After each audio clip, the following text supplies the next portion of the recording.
The system also can be used to store the claims document, to generate your own claims report, to monitor closely, and to check the claim status from time to time. So these are the 4 major benefits available by using Ferryman Merriman system.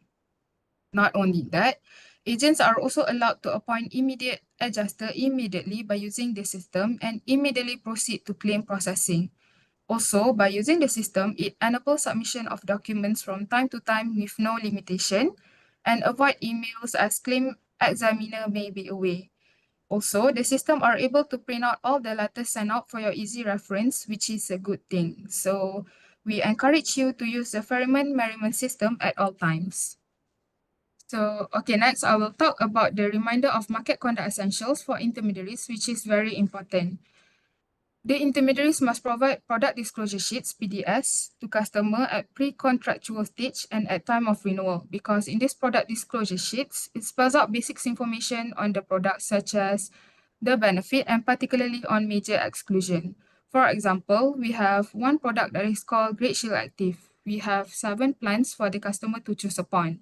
One situation is a young customer may opt for a lower plan as he can only pay lower premium that is affordable to him compared to an older person who wanted a higher plan with higher premium affordable to be paid by him. In short, we need to ensure we can manage customers' expectation. And along the way, agents also must be able to provide suitable advice and recommendation to the customers based on their needs and objective. And please be reminded that this year we also have 6 mandatory e-learning that need to be completed before the year end. For existing agent, we would advise you to complete it as soon as possible to prevent GEG Link login issue at the end of the year. And at the same time, for the new agent, kindly get it done within half year from your appointment date, because if agent have not fulfilled the e-learning in the given period, there will be consequences such as the front-end system will be deactivated. So next, this is something very, very important, which I'm sure most of you already know, which is do not use customers' data without getting customers' consent, or in other words, PDPA, Personal Data Protection Act 2010. It spells out that under the general principle, when we meet the customers to get their personal data, we must get the consent from them, otherwise you cannot proceed further. If 3 months down the road, same customer is to buy another product from the agent, a fresh consent is required for the same customer to release his or her personal information to the agent to proceed further. And do not induce customer to purchase or renew insurance product by misrepresentation or use any sales brochure or illustration that are not authorized by GEGM, because it is actually against the law of codes of ethics. For example, you tell the customer to buy the product by today, and if you are not buying today, the premium will be much expensive tomorrow. So you induce the customer to purchase things by not actually telling the truth. And at the same time, we are also not allowed to exert undue influence or track customers to purchase insurance product or in demanding insurance premium. For example, let's say if you are already proposing a product to the customer and give them few days to decide, I think it's quite fair. But however, we cannot be seen very aggressively to chase the customer day and night to close the deal. If they find it threatening, they will complain to the Bank Negara, and Bank Negara will come back to the insurance company, and there will be disciplinary action taken. So bear in mind, please do not do this. And by this, I have completed the reminder of market conduct essentials for intermediaries, which is very important for agent to take note. And the next thing to highlight is also something very, very important, which is the Know Your Customers. We have posted a circular in July 2024, a reminder to say that you must observe your customer requirement prior to policy insurance. In other words, it linked back to the reminder of market insurance product essentials that you must be honest when dealing with the customer. And not only that, we have to ensure that the customer's information is accurate, verified, and correctly submitted prior to any policy insurance. Inaccuracy info provided when claims arise could be complicated and cause delay. So kindly take note for these important reminders. And lastly, a reminder to intermediaries who have not submit your TIN number yet, kindly submit it as soon as possible. Without TIN number, GEGM won't be able to create self-billing and generate commission for the agent. And for corporate clients, please provide us the TIN number, as failing to provide, we won't be able to generate e-invoicing for corporate clients if they wanted for income tax purpose. So that's it for the reminders, and without further delay, I will pass the floor to Mr. Joseph.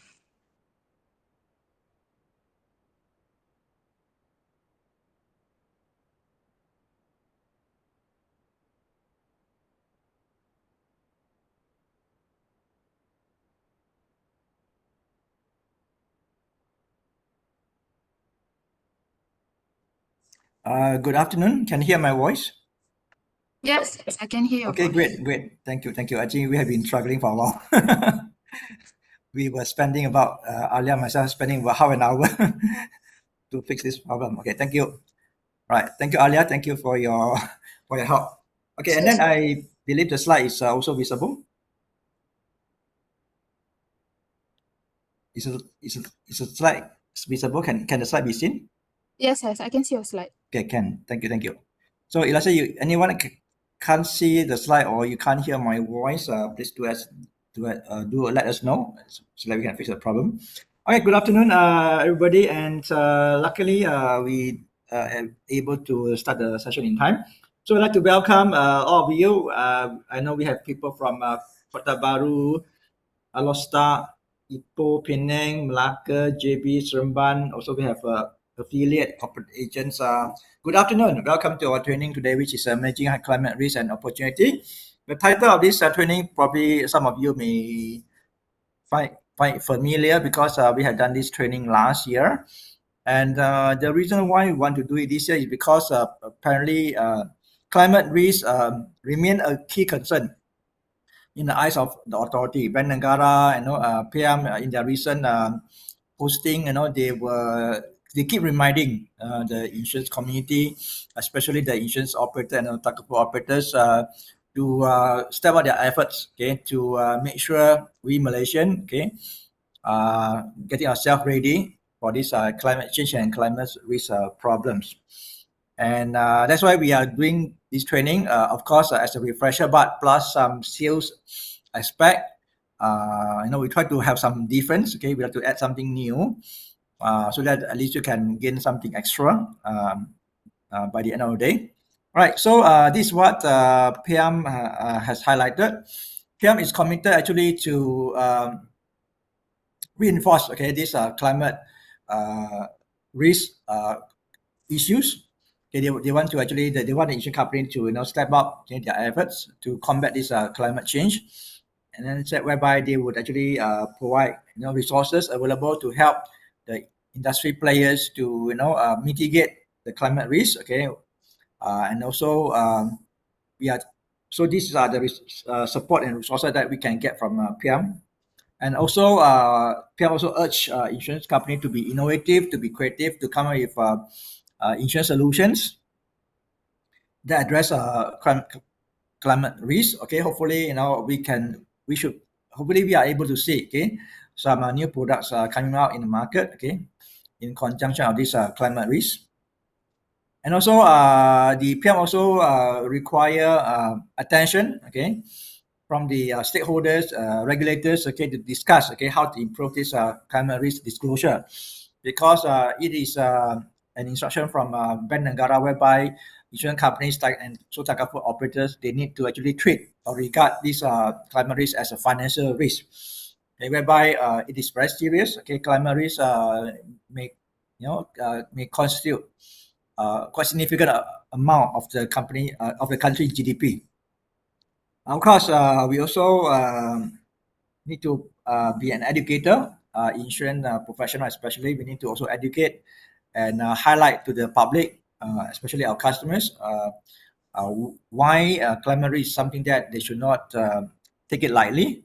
And also, it's important for them to get themselves ready for any climate risk, for example, like flood and also this storm perils. Okay, so today we have 7 modules. We are going to start with climate change and its impact on insurance. And so we may talk about a little bit of this climate risk and also climate exposure assessment. This is only recommendation, right? So I'm going to explain to you why it's important for us to know, okay, a little bit of this assessment. But at the end of the day, it's the underwriter. Underwriters are the one who would have who will be in a better position to do assessment. But of course, since we talk about climate risk, okay, we should also know a little bit. How do we mitigate, climate risk? So that we're able to explain better to the customers. Right. So climate risk may sound like something negative, but it can be something positive depending on how we look at this situation. So climate risk being something new, okay, it also gives us a new role whereby with this climate risk, okay, we are able to deliver more values. We are able to educate the customers, and then let them be aware, okay, what's the impact of this climate risk, because we are here to make sure the customers are fully protected, they are fully covered. We don't want the customer to point finger at us saying that, hey, how come you did not tell them earlier? So we want to be able to tell them beforehand, right? So it's always important for us to manage a risk before something happens. Right. So, okay, what's your objective? Hopefully, by the end of this training, we are able to understand, okay, help the customer to understand, okay, why they should not take this environmental risk lightly. And probably it's time for them to take action to make sure they are fully covered. And also, probably we would like to also share with them some solutions, okay? Some product solutions to make sure they are ready against any untoward event. Okay, climate change and its impact in insurance. Okay, this is not something new. We have some of you may have learned this last year. Okay, whereby we started with climate change. Okay, the science of climate change, and also what are the causes, what are the impacts, and how do we relate climate change with the insurance industry? How does climate change affect insurance industry? Climate change and also insurance industry seem to be two different matters. Actually, we are closely related. Okay, definition of climate change. Okay, what is climate change? Climate change, in simple term, it means changes in precipitation pattern and shift in temperature. Okay, so these are the two definition of climate change, whereby, okay, if let's say you see, okay, there's a change of rain pattern, rainfall, meaning those days, we have got this this volume of rain, okay, but then suddenly rainfalls become more frequent, okay, or okay, last time you used to have rain every now and then, but suddenly for a period of 2 or 3 months you don't have rain at all. You experience a drought season, something that you have not come across before. Okay, so this is called precipitation pattern. Precipitation means what? Precipitation means anything that fall from the sky. Okay, what are things that fall from the sky? Rain. Okay, what else? Snow, hail. All these are things falling from the sky. So let's say there's any change in the snowfall, rainfall, okay, significant change, then this is meant by the change of precipitation pattern. Shift in temperature, okay, all right. Shift in temperature meaning the temperature can go either way. Either it's getting higher and higher, or the temperature is getting lower and lower.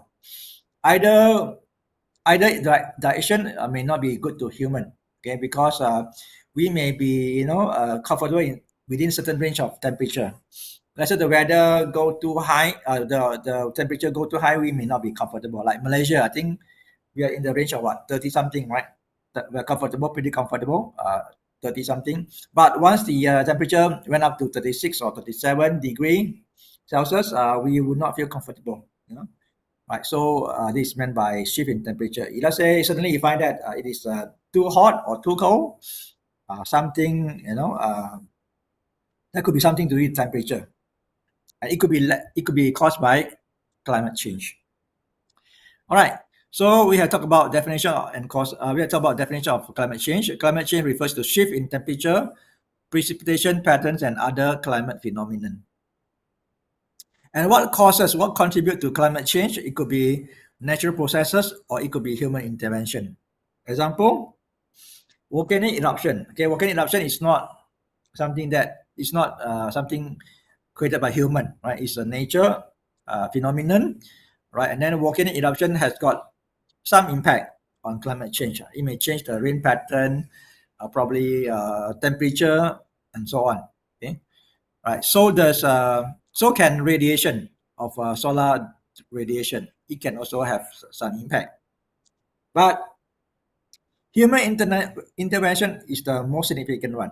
Okay, these two, volcanic eruption and solar radiation. Okay, the impact can never be compared with what the human can do. Okay, so how can we human affect the climate? Okay, so there are uh, few processes by human that affect the climate significantly. One of them is deforestation. Yeah, I think this is a known fact. All of us we know. Yeah, and also industrial processes.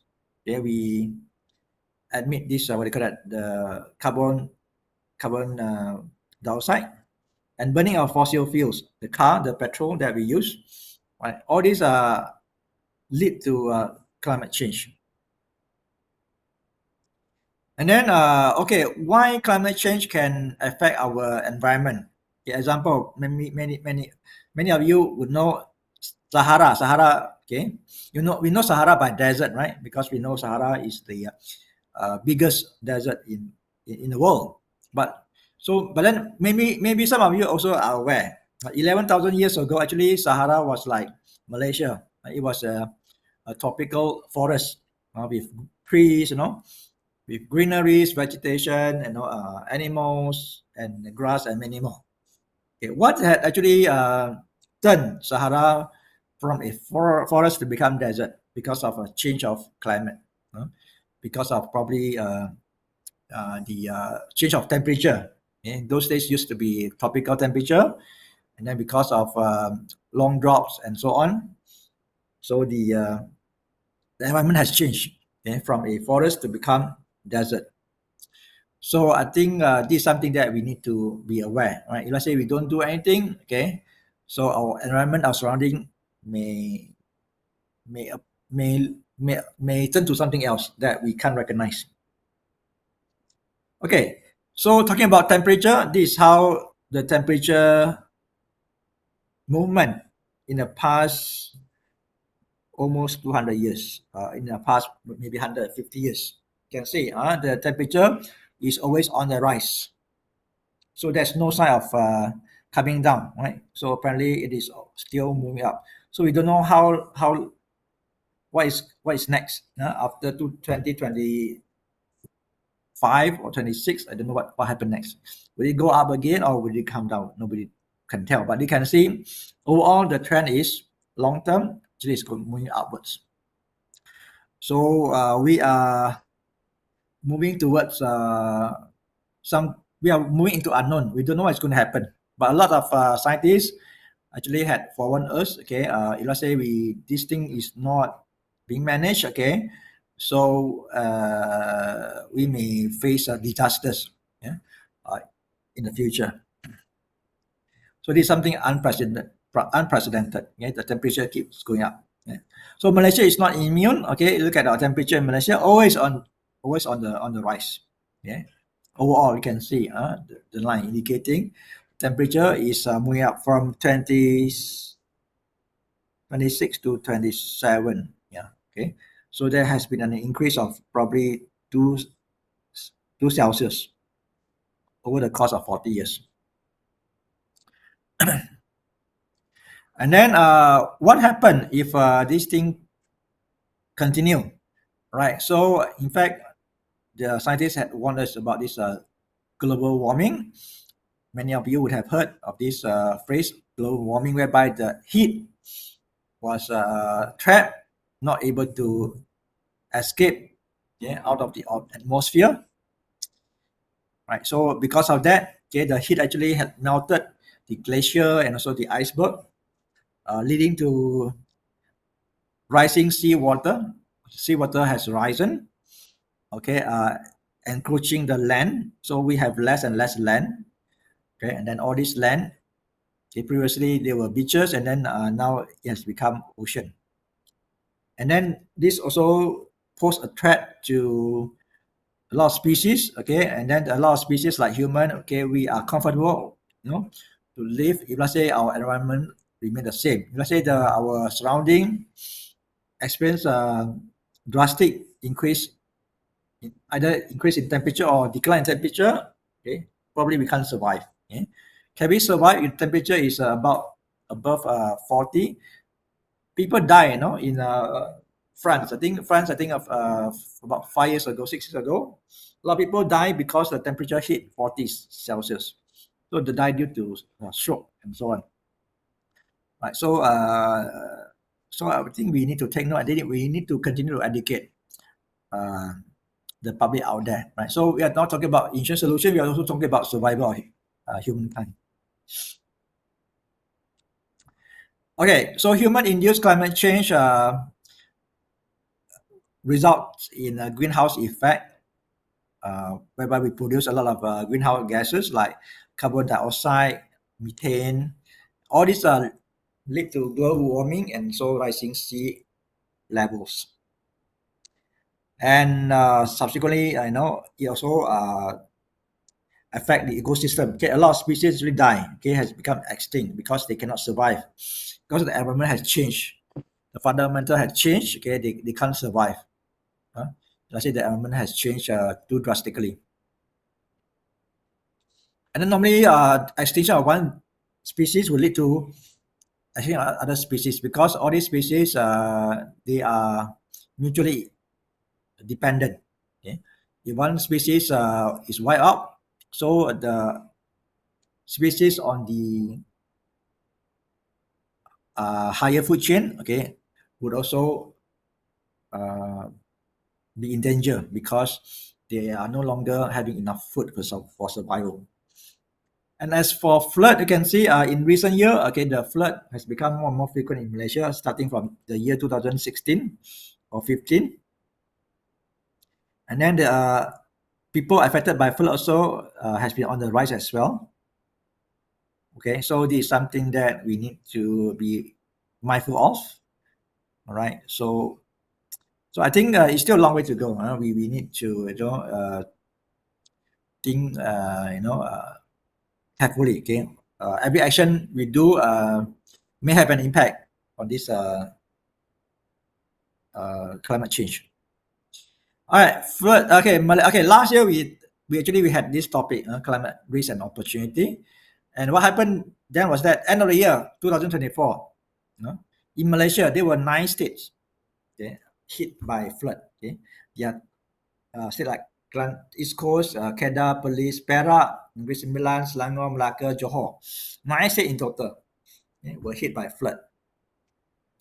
Right, so meaning flood is still something pretty common in Malaysia. I think we still need to step up to see what we can do.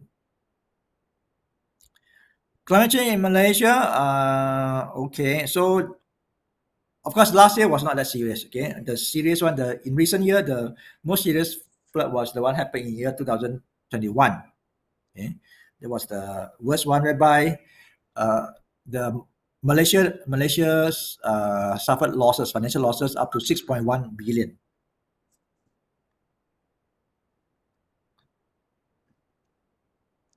Okay, and then insurance industry paid out 2.52 billion. That's for insured population. Insured, there are people who insure their properties, either cars or probably houses, factories. So the total payout by insurance company was 2.2 billion. But you know that, okay, we know that there are also people who don't insure. So the amount of loss, right, suffered from people who did not insure was about 4 billion. So we add up 2.2 billion plus 4 billion is about 6.1 billion. Total loss was 6.1 billion. And then this constitutes about 6.4% of the GDP. It's a pretty significant amount. This money could have been saved for better use. Unfortunately, this amount 6.1 billion was lost due to flood. Probably we did not prepare enough we did not prepare ourselves enough. That's why the nation, they suffered 6.1 billion loss. This money could be used to help a lot of households. Could have been used to help a lot of households.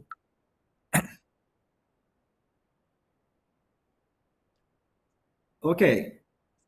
And then info banja. Okay, nowadays we also have the government agents to actually come with some information to help us monitor, okay, the rain pattern. They like maybe you can visit this Department of Irrigation and Drainage to tell, okay, which area is likely to be hit by rainfall or flood. So this can be something useful. And then we are able to prepare ourselves much better with such information. Okay, let me see. All right, and then of course, apart from the rainfall, we also got this climate risk, which is actually bushfire. Bushfire also is one form of climate risk.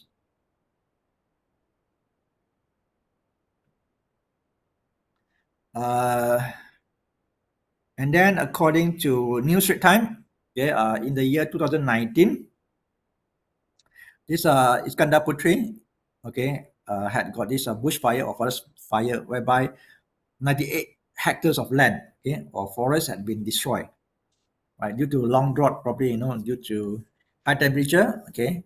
So so much so the wildfire actually has destroyed 98 hectares of land.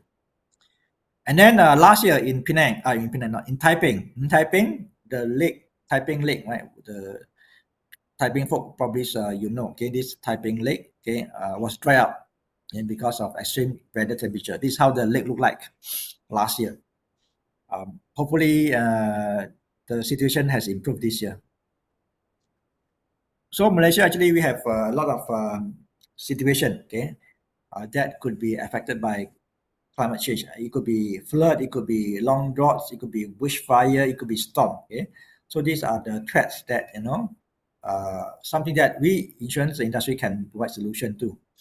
Okay, so with that, let's do some question. I think probably you don't like to listen to me for 4 hours, but the way we are going to have a short break at about 4 p.m. So let's have some two-way communication or traffic. Which of the following processes does not contribute to climate change? Anybody would like to try A, B, C, D, E?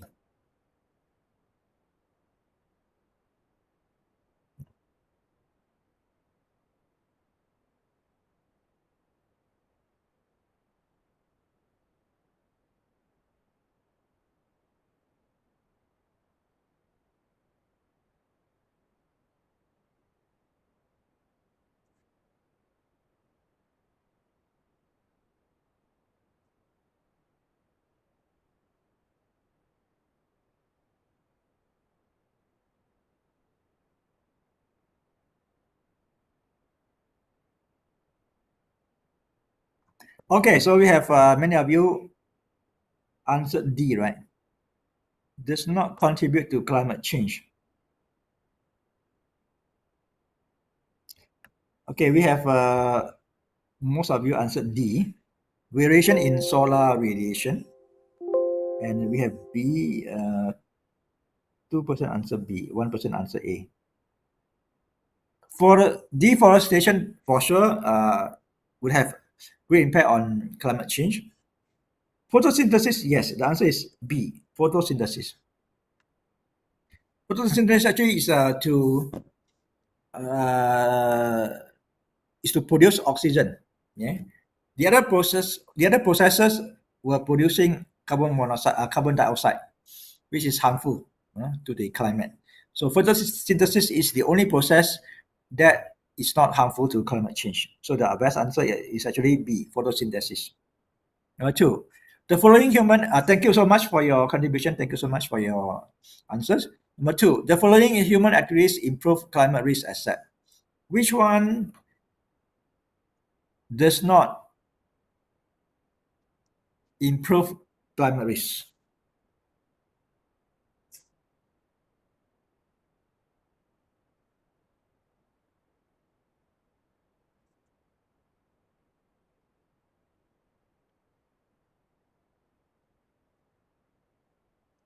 Okay, so we have mix of responses. Some of you answer B, some of you answer E, right? B and E. Plant-based diets. B and E. Renewable energy development. Okay, I think maybe you have to read the question carefully. The following human activities improve climate risk. Except which one is not? Which one is not good? Which of the following processes is not good? All are good except one. Which one is not good to the climate, to the environment? A. Yeah. So let's say we study carefully, the answer is to be A. Aircon. Aircon is not environmental friendly. Aircon produce certain kind of uh, components, chemical components that can be harmful to the ozone layer. So A is the best answer. Okay, thank you so much for your answer. Okay, HH core, if I can see the name, PL Ong, Theo, who else? HH core, NT Chin, and also Gui. Thank you so much for your answer. Number 3, which of the following is not a potential consequence of global warming? Global warming can cause all the following except which one?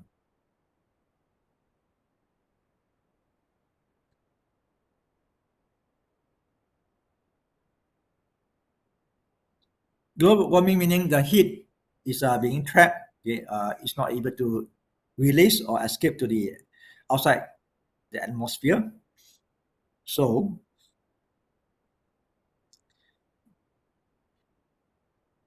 what is something that global warming would not cause? Okay, because of global warming, what the following would not happen?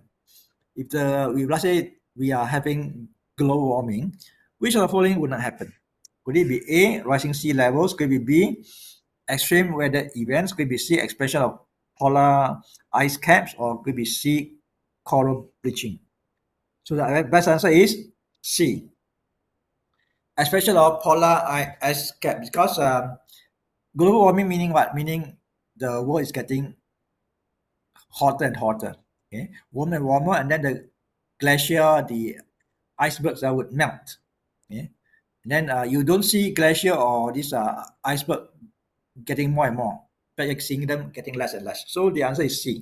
C says that you are going to have more glacier and no more iceberg. It wouldn't happen. So thank you so much. The answer is C. Anyway, thank you so much for your contribution, Ramesh. Who else? CYL, okay, Theo, and also Gui. Thank you. So with that, let's move on to how does climate change impact insurance industry? We are more like finance, right? How does a finance industry have anything to do with environment? Actually, this is about human survival, right? So no matter which industry you belong to, okay, we are always uh, related to this environment. Okay, we are part of the environment. All right. So if let's say we continue, yeah, we do nothing about this climate change, for sure you may expect insurance company are going to pay more and more claims, and no insurance company can afford to keep on paying out the claim, and then for sure the premium has to be adjusted upwards. Okay, if that's the case, then sooner or later the customer may decide not to take out insurance policy anymore because the premium keeps increasing year after year. So this is something that we need to manage by now. Okay?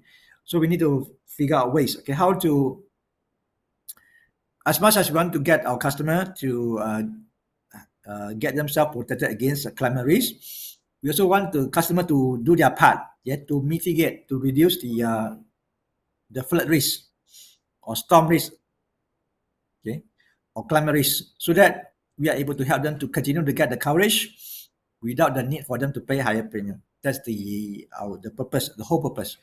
We want them to continue to get the coverage, but then we don't want, not at the expense of getting them to pay additional premium year after year.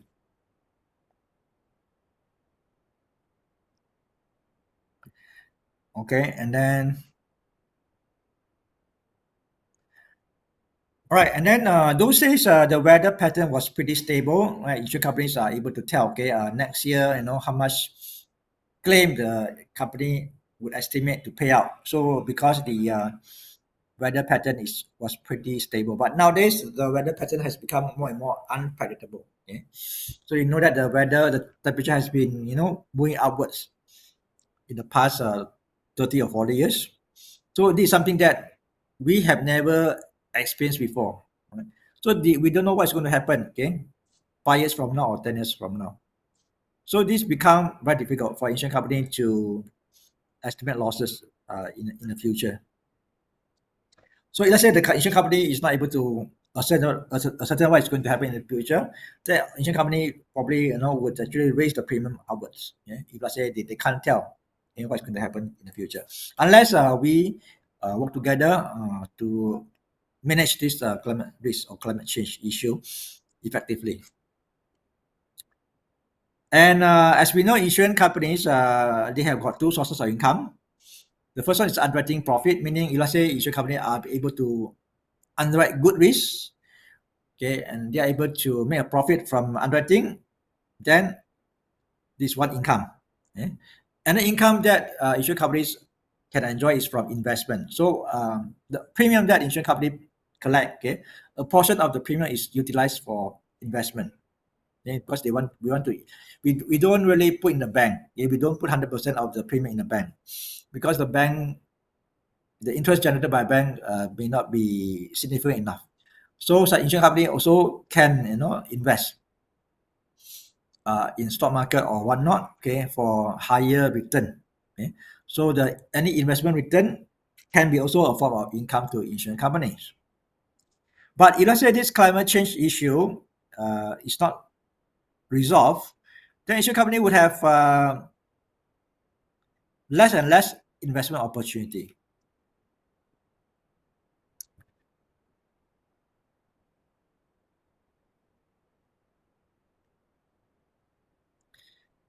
Okay, we are going to talk about investment opportunity later on. And then another challenge that insurance company would face is that the authority, in fact, now, okay, Bank Negara and also the authority, they expect insurance companies to also disclose, okay, their exposure to climate risk. They want to know, okay, the investment or the properties that insurance companies or Takaful company are investing in, okay, are they having any climate risk or not? If there is, okay, how would the insurance company or Takaful operators able to manage those risks? So reporting is also getting more and more stringent. Okay, so insurance company has got a lot of additional responsibility, yeah, in terms of climate change. Okay.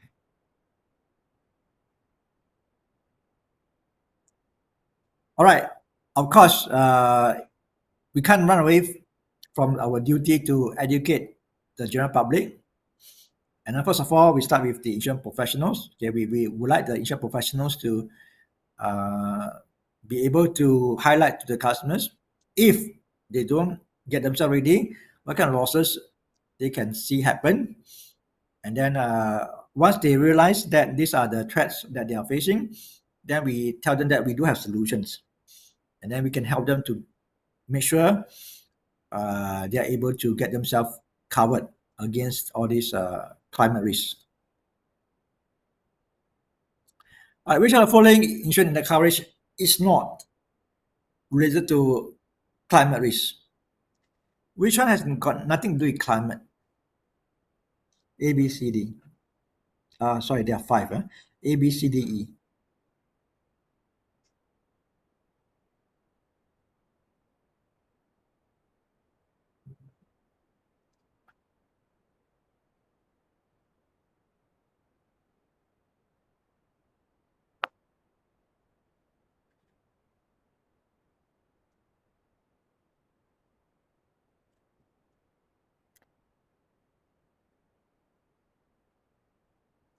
Okay, so we have some of you answer B, business interruption.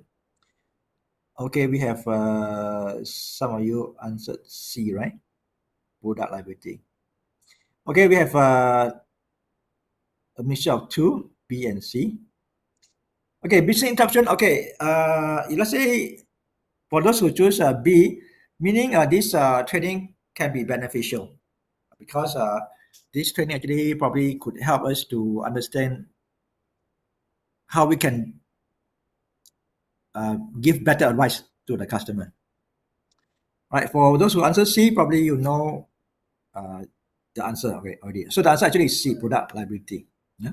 Product liability has got very little to do with climate. Yeah?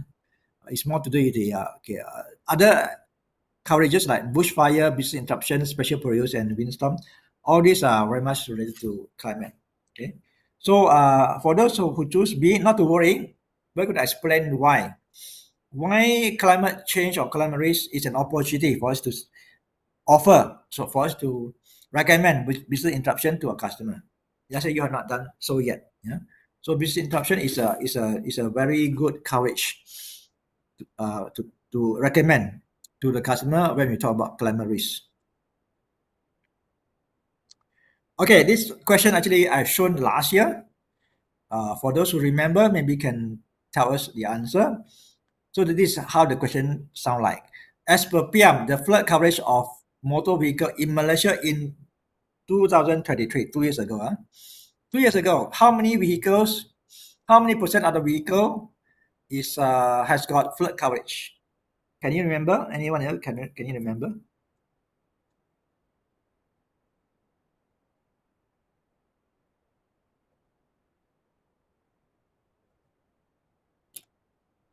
How many percent of the vehicle was covered with flood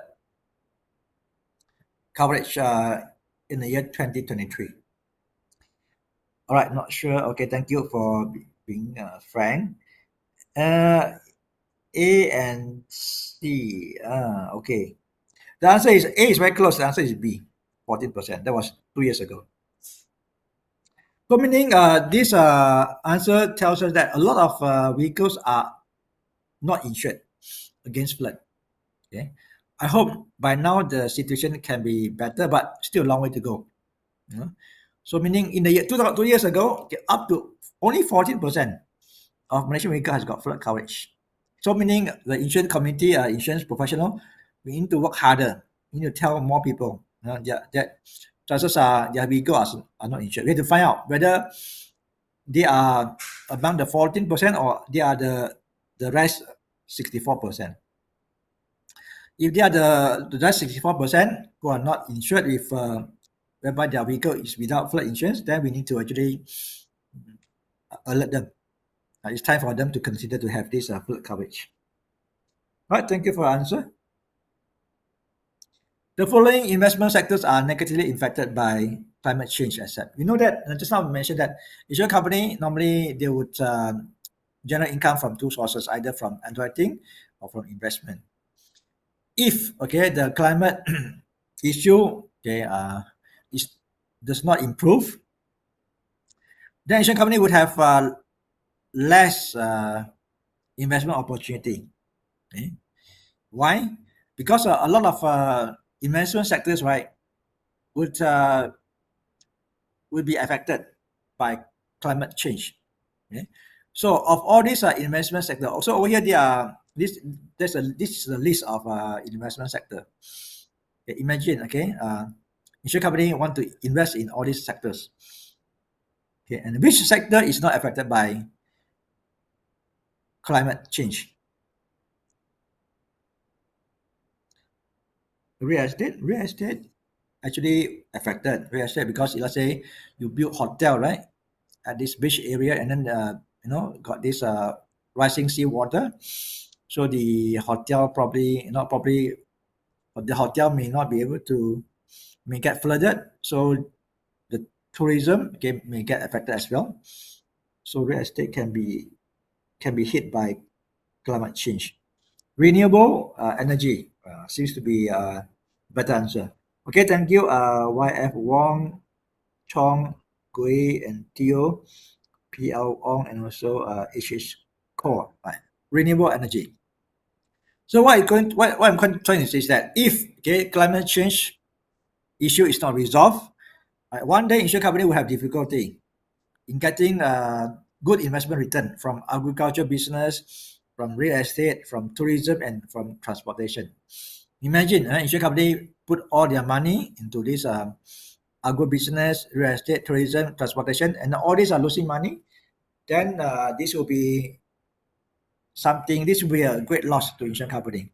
So the only sector that insurance company can invest is renewable energy. Very limited. Okay, very limited. So that's why insurance companies have to be concerned. The Takaful operators have to be concerned about climate change. Because it affects all areas. It doesn't affect only the policyholders, it affects the insurance companies as well. Of course, we insurance professionals are also not immune. Okay, module 2, climate-driven risk affecting clients. Okay, so basically, this climate risk can affect us in two broad categories. The first one is physical risk, and the second one is liability risk. Physical risk, okay, we talk about property damage, business interruption, and health hazards. Liability risk is more to do with lawsuits or compliance issues. Okay, let's talk about the first one, physical risk. Okay, physical risk, we talk about property. Okay, property damage. Okay, so this property can be damaged by all these perils. It can be damaged by a property, can be damaged by flood, storm, bushfire,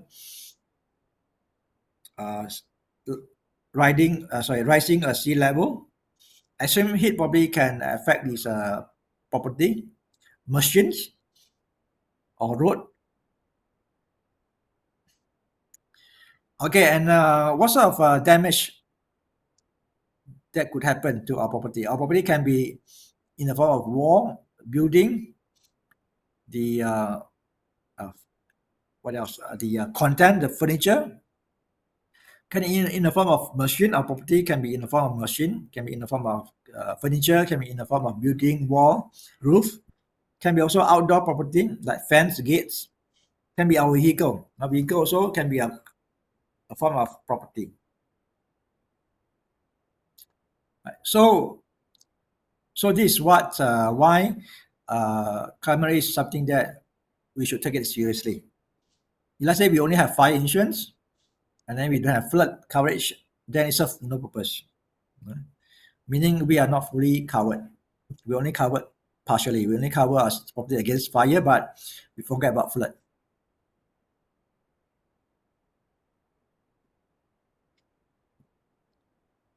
Okay.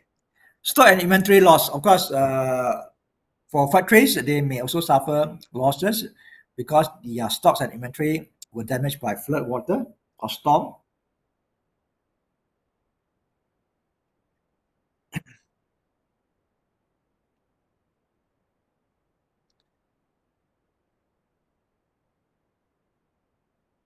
And also sometimes our goods could be in the form of food, okay, like food and beverage factory.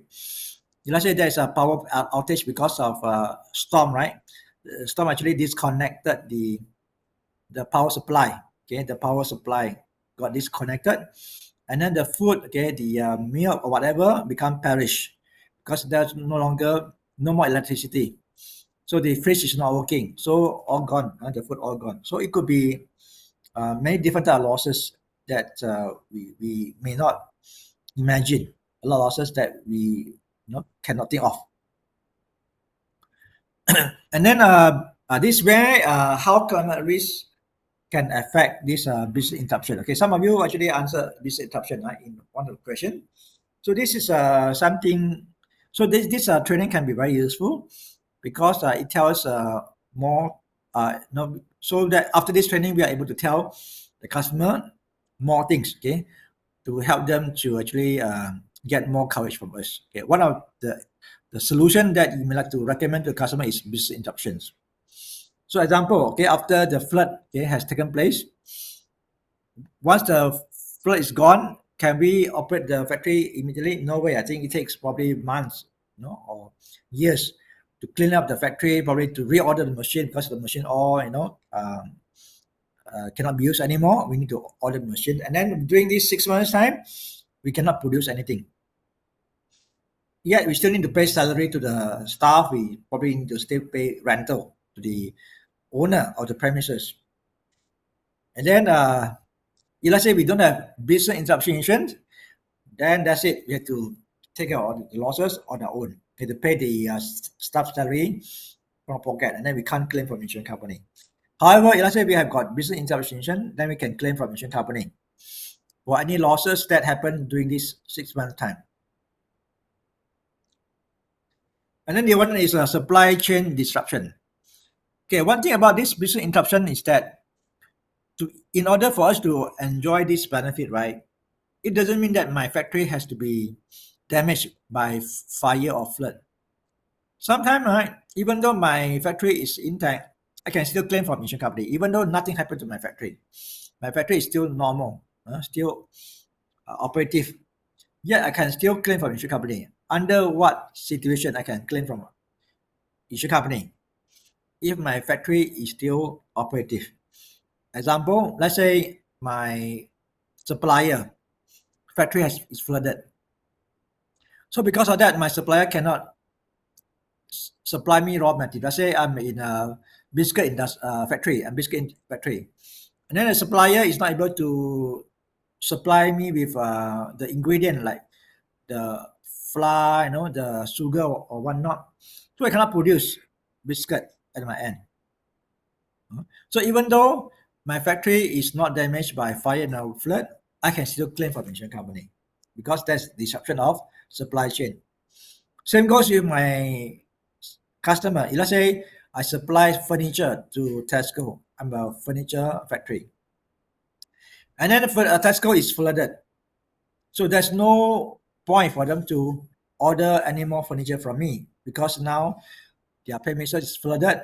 Okay, there's no reason for them to order any furniture from me. So yet, Tesco is my biggest customer. Okay? So I'm not able to sell them, and they're not going to place any more order from me in the next 6 months. Do I suffer losses? For sure, I suffer losses. So even though my furniture factory is intact, I can still claim from insurance company because I suffer losses in terms of revenue.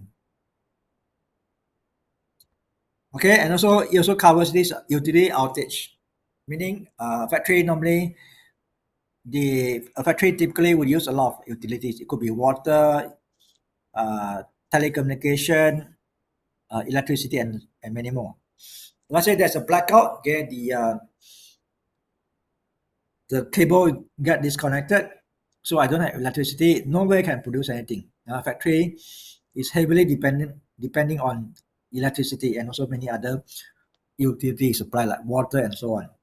So I can still claim from insurance company, even though my factory is okay in one piece. My factory, there's no fire, nothing, just that the power is disrupted or delay because of my factory partially flooded. I can still produce, but then it takes a little bit longer time for me to get ready of the finished products. So the losses can be also be recovered from insurance company. Or the road, okay, because of windstorm, a tree fell lying in the middle of the road, so no vehicle can cross over from one end to another end. So I may have problem in getting supplies from my supplier, or I got problem to send goods to my customer. So I can still claim from insurance company. So this is the beauty of business interruption insurance. Right? It covers many different situations that many of us probably have not imagined before.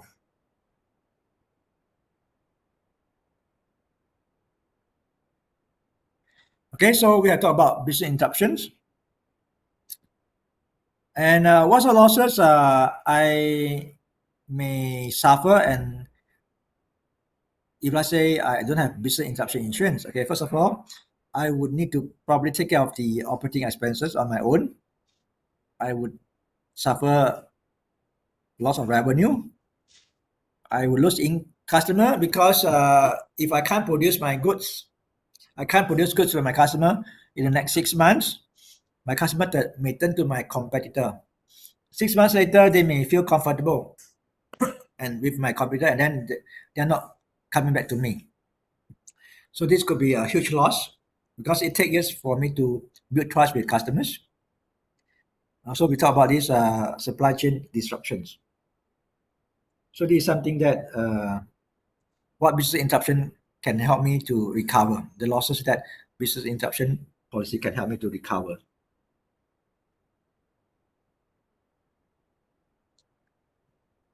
Okay, this is something that we did not talk about last year.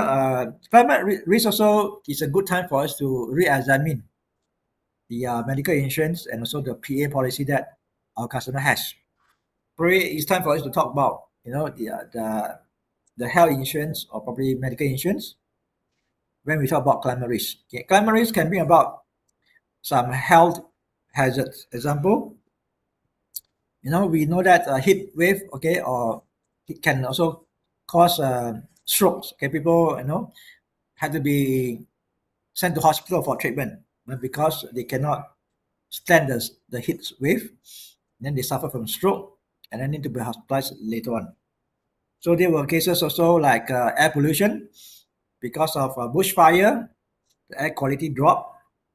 So people may have got these breathing problems, and some of them they may have asthma and so need to be hospitalized or get treatment. And also due to weather conditions, okay, and then after heavy downpour and then followed by high temperature, so this would become the breeding ground. Okay, so a lot of ponds area, okay, would become breeding ground for mosquitoes. So waterborne disease refer to disease brought about by dengue, mosquitoes, and so on. And no injury, okay, flood, okay. So because the floor could be slippery, I can't tell where I am. Okay, maybe I step into the monsoon drain, so I get myself injured. It could happen. It happened before. Okay, it happened before. While we walking on the road that is covered with water, so people can't tell. Okay, can't tell where they are, and then some of them actually fell into this monsoon drain and get themselves killed too. Yeah, it happened before. Right, so probably there's a need for people to also consider to have a PA or medical insurance or health insurance. And also waterborne disease. Okay, waterborne disease refer to cholera, all those bacteria get hidden in the water because due to flood, right, and then due to contamination, the water may not be safe for consumption. Let's say we did not prepare the water well, we may become victim of this waterborne disease. It could be due to bacteria, cholera, typhoid, all these kind of diseases. All right. Liability risk. Okay, another thing that we may also like to highlight to a customer when we talk about climate risk is that, okay, in the event of flood, not only the building is damaged, let's say after the windstorm, the roof, okay, collapsed. Why the roof collapsed? Because as the owner, I do not maintain my roof on regular basis.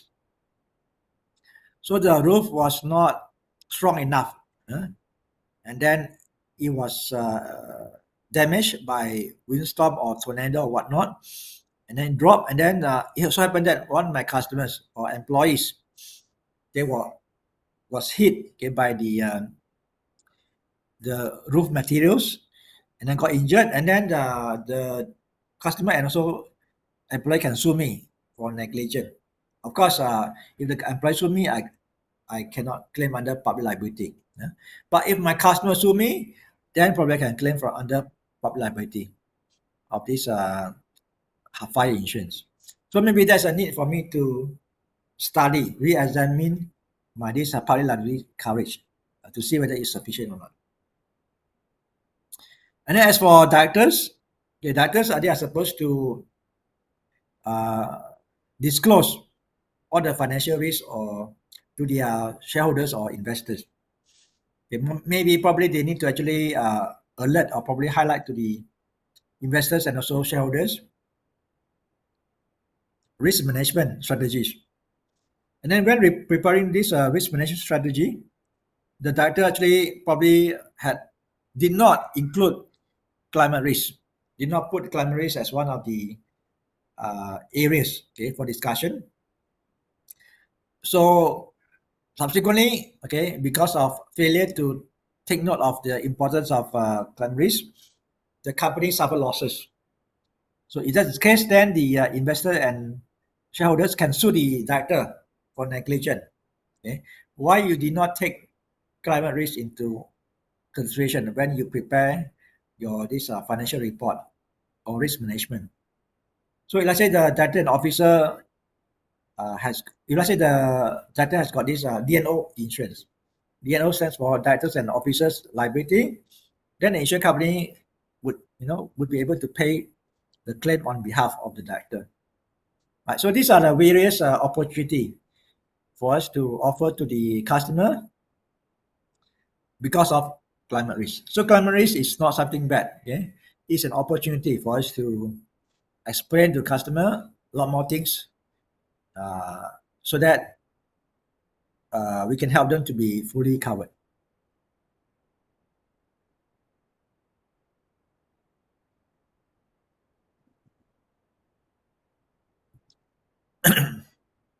All right, so with that, let's do some quizzes.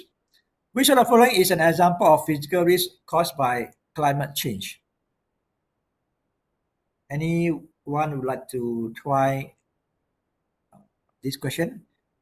If you don't answer, please do let me know. We are talking about physical risk.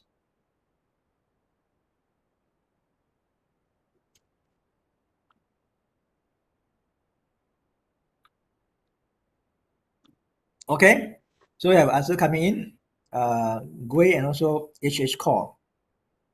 Flooding of residential areas due to heavy rainfall. Correct. B is the answer. Thank you so much for your answer. Also, thank you, NT Chin and SL Ong. And thank you, Ramesh, too. Okay, so let's move on. A prolonged heat wave caused by climate change is most likely to cause what?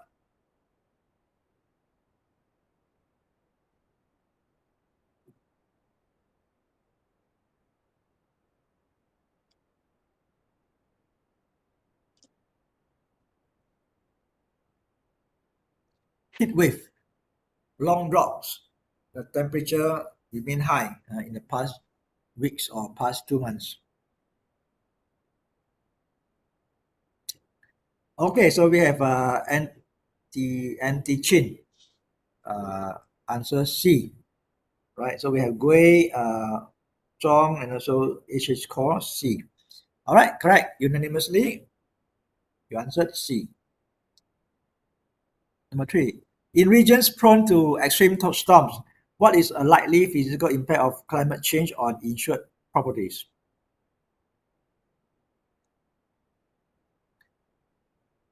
If there's windstorm, what happened?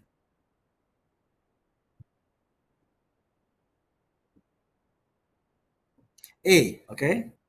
Damage to roofs, windows, stock, and inventory. Okay, thank you. PL Ong, thank you. NY Chin, thank you. Gui, thank you. HH Core, thank you. Okay, all correct. A. How does climate change increase the risk of vector-borne disease? Vector-borne disease, meaning those diseases brought about by mosquitoes.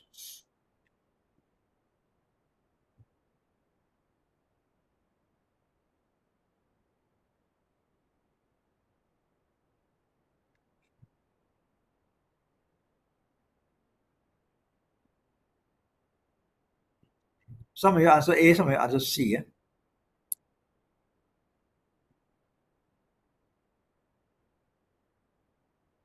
Habitats of disease carrying insect. Insect here refers to mosquitoes. A is more for waterborne disease like those food poisoning like cholera, typhoid, and so on. Contamination of water source.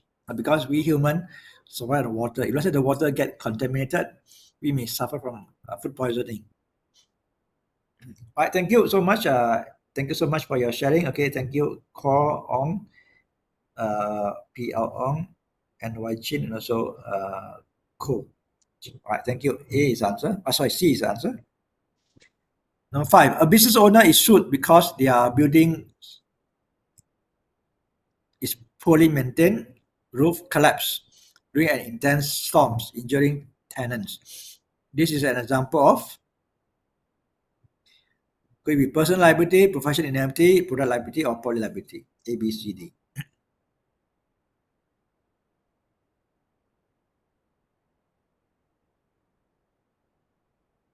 Okay, so we have answer coming in already. All right, without okay, all the same. D, all answer D.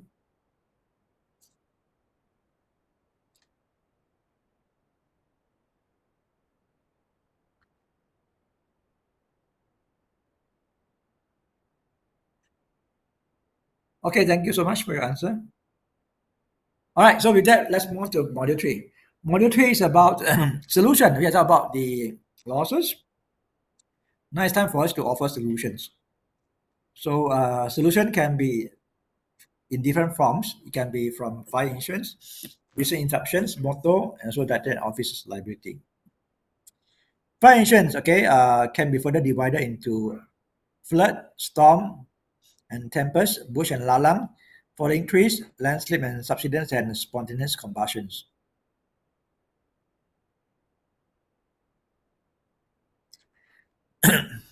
So let's say I got fire insurance with insuring my building. I don't have flood extension. That's it. In the event of flood, I have to take care of the damages on my own because my fire policy only covers fire damage. It doesn't cover flood damage. Right, flood damage can be severe. Yeah, so not only you need to clean up the floor, you also need to clean up the engine and so on. You need to hire people to clean up a lot of things. Right, so the amount that we need to spend may be quite significant. So let's say we don't have flood coverage, then we can actually lose a lot of money, a lot of saving. Yeah? We may lose a lot of saving because we don't have insurance. And also another reason, another benefits of having flood extension is that insurance company can also advise us. Okay? Insurance company don't expect us to make claim every year. No insurance company can afford to pay claim every year. Yeah? Insurance company would become bankrupt.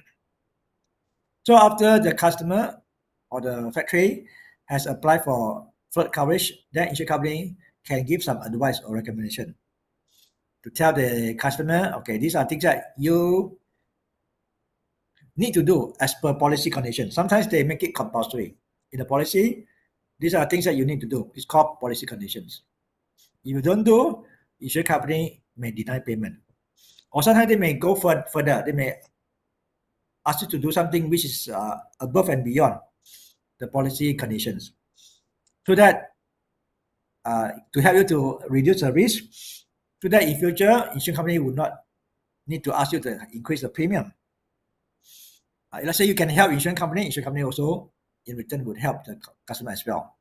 So this is a win-win situation because no insurance company can afford to pay claim every year. Yeah? If insurance company has to pay claim every year, for sure the premium will have to be increased. And then this will become a lose-lose situation. At the end of the day, the customer may not renew the policy. The insurance company may lose a customer. So what we can do is that insurance company would give some advice or recommendation to the policyholder, and this is what the policy can learn from the insurance company. The insurance company has got a lot of resources. They are working with these loss adjusters, a lot of professionals to share with the factory owners a lot of valuable information. Okay? How to mitigate the flood risk, example. Okay? For example, like they can elevate the building, they can make the building lift up the make the ground what do you call that? Lift up the building. Probably they have this platform, okay, to raise the platform to keep the what do you call that equipment and for the machines, or they can advise the factory owner to install flood barriers and many things that insurance company can advise the customer. Of course, some of the suggestion had to be compulsory because this suggestion may be already written in the policy, so you have to do. Sometimes you may like to go beyond. You like to be more precaution. You like to be more careful. So protection against severe weather damage. All right, let's say the factory apply for this storm and tempest coverage. Again, insurance company, apart from giving the coverage, they can also give some advice or suggestions how to make the factory more resilient against storm and tempest damage. Storm tempest is happened in Malaysia before, but then I guess in the world, the place with the most tornado, cyclone, and so on should be Florida, USA. Yeah, almost every year, you can hear this cyclone, tornado attack different cities and town in Florida or Texas. So this is how Pfizer looked like when one of the factories was hit by, I think, cyclone. Yeah? So you can see the entire building, okay, was reduced to ground. You can see entire building. So you can see the picture on the right. This is how the factory office looked like, and then the picture on the left, you can see almost beyond recognition. You can't recognize the building anymore. It was basically literally flattened by the storm. The storm actually had flattened the entire building. And Malaysia, we do have storm, okay, and storm can be lethal or can be fatal as well. So in Malaysia, there was a lady, right? She was killed by flying roof. You can imagine how powerful the storm can be, right? The storm can lift up the roof, turn the roof into lethal weapon, and claim the life of a woman. Okay? So storm also can be covered under this fire insurance with additional premium.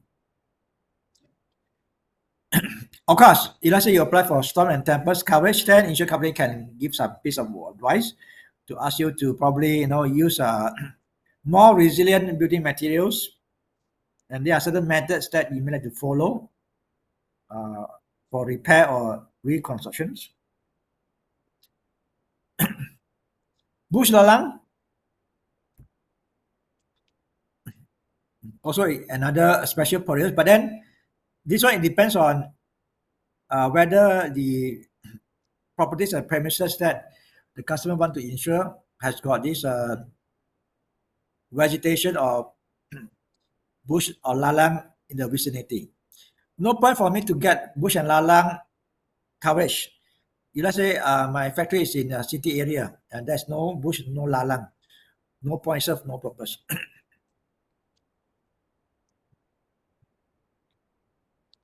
Bush and lalang coverage can be also quite useful for some bungalows. We know that some rich people, they like to build bungalows on the hillside because it's very scenic with a lot of greeneries, plants, trees, and so on. Okay, so bungalows in those areas, right? The owner can consider getting this bush and lalang coverage. Who knows? During long droughts, right? Long droughts, so the property can become easy target of bushfire or wildfire. Falling trees. Falling trees are applicable if your premises or your factory nearby, within your compound, in your office compound, or probably your neighbor has got trees. I said trees overgrown or probably got overhanging branches. and then it can be a threat to your building or to your fence and gates, then you can apply for this falling trees coverage. So trees need not to be your trees. The trees can belong to your neighbors, yeah, because you and also your neighbor are within the same area, right? So the tree could have grown very tall, bulky, and old. Maybe you know the so it may be a threat to your property. So in that case, then you can apply for this falling trees extension, whereby it covers the damage to the roof, the wall, the fence, the gates, and so on. All these are covered by this falling trees extension.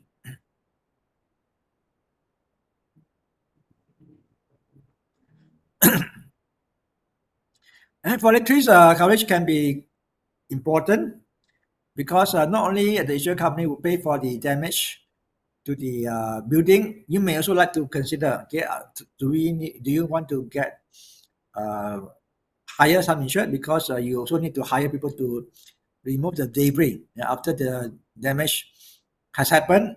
Okay, you need to actually clear the debris, the leftover. And having this falling tree alone doesn't mean that you can decide to do nothing. You allow the tree to grow, in all direction. You don't bother. No, okay. Even though you have got falling trees coverage, you still need to monitor your surrounding and see whether the trees are need to be trimmed or not.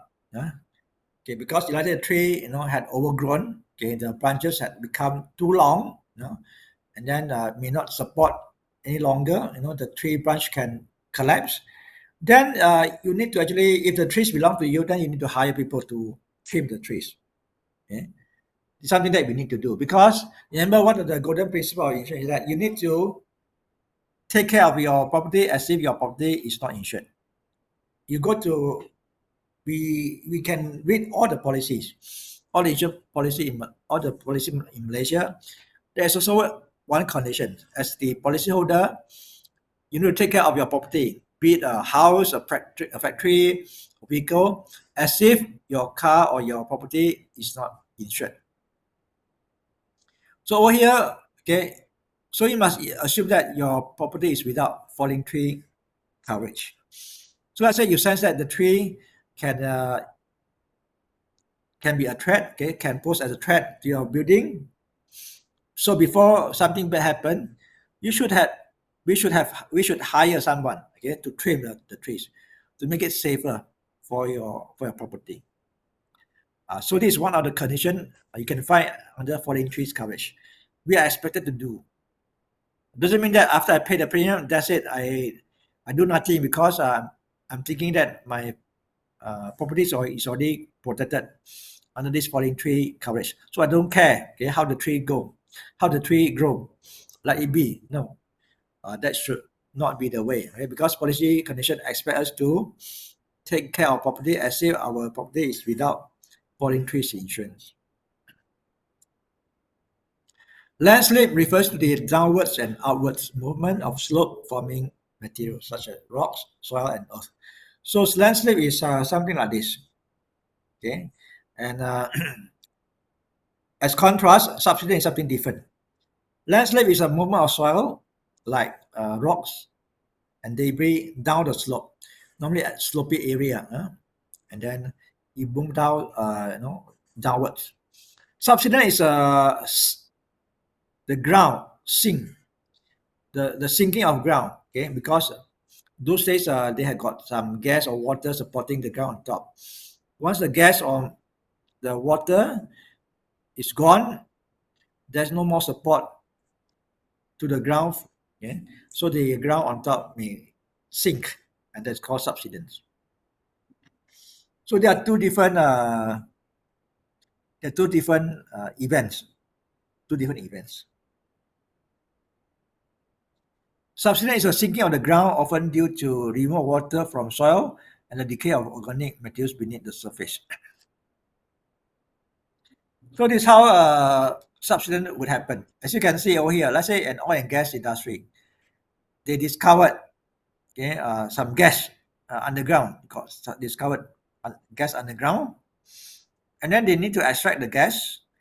And if they want to extract the gas, they need to actually break. Underneath the ground, they got this some rocks, preventing access, to the gas. So in order for them to have access to the gas, they need to break the rocks underneath into smaller pieces.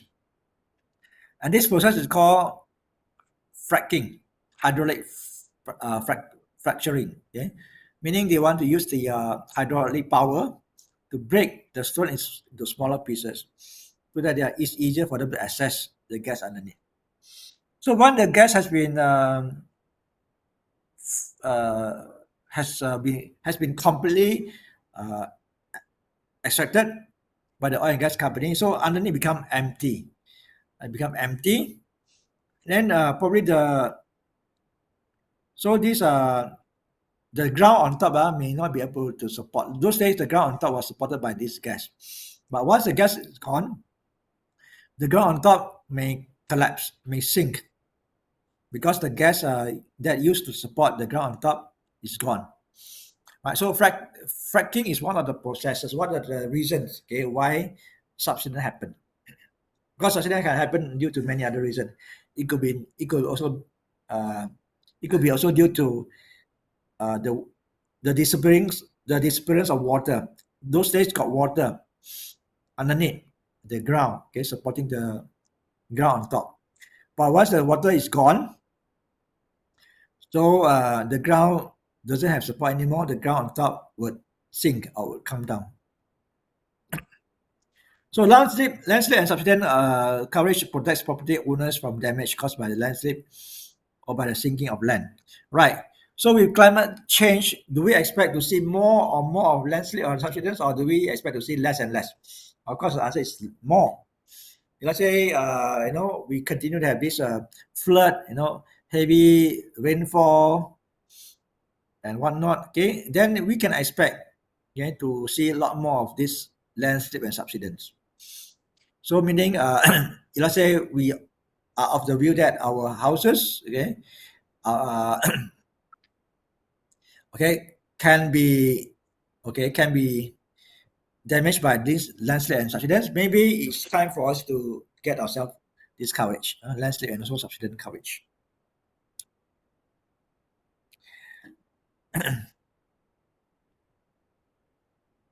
All right, as we mentioned just now, climate change definitely would lead to more frequent landslip and subsidence. If there's a lot more rainfalls, then the soil movement become more frequent.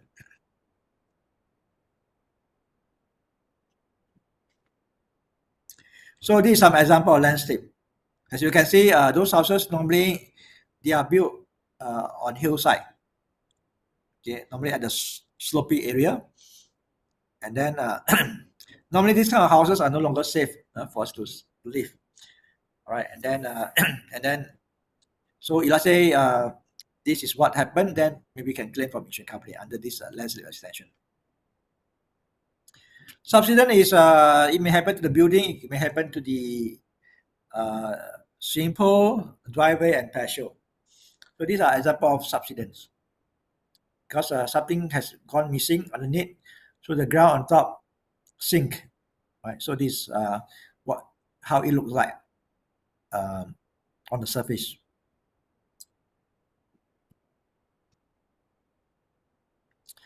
Coastal erosion is something that insurance company does not cover. River erosion. So let's say I got property built on the river bank, and then the bank supported my property. It's eroded by river water, and then one day my property collapsed. I cannot claim from insurance company. No coverage. The insurance company doesn't have any solution for property damage due to river erosions.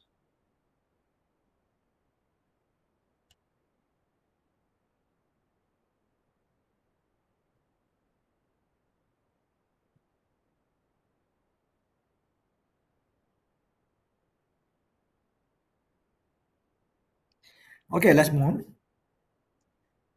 Wait, think something wrong. I pressed the wrong key. Sorry, I pressed the wrong key. And now we have now 3:30. We have half an hour before the short break. So any question you have in between, if you have, please ask us. We can discuss. All right, spontaneous combustion. Well, combustion is something whereby um, the thing becomes flammable on its own without human intervention. Normally, we want to start a fire. Normally, we need to lit the match or probably use the what do you call that? Lighter, right? We use lighter to start a fire, or we lit a match to start a fire. But then sometimes the the thing, right, can turn into flame on its own without human intervention. Example, cotton. Cotton, as we know, cotton, let's say it is in pile up, okay, in huge quantity. And then we know that cotton, inside the cotton, it got a lot of bacteria.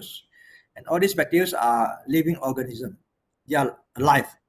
They are breathing, they produce heat. When they are breathing, they produce heat. And the heat normally is captured, okay, it's trapped inside the cotton and it cannot be released. So let's say the heat, okay, gets accumulated and then reach a certain degree, it may turn into flame. Okay, so that's called spontaneous combustion. You don't need human to start a flame, to start fire. Sometimes the nature has its ways to start fire. Another example is a haystack. Let's say you pile a haystack and then you don't care for a while. You can see sometimes the fire start on its own. Okay, so these are other example. Okay, spontaneous combustion. We just talk about cotton. Charcoal also can set fire on its own. Pistachio is a kind of snacks. Okay, a lot of people love this pistachio.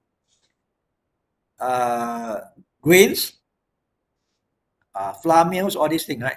The flour, or the grains, all these things can also be prone to spontaneous combustion.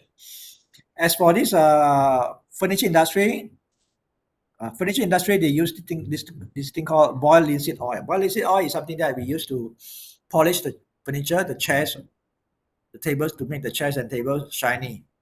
And then this boiled linseed oil has to be managed properly. If let's say we don't do so, then it may turn into flame, okay?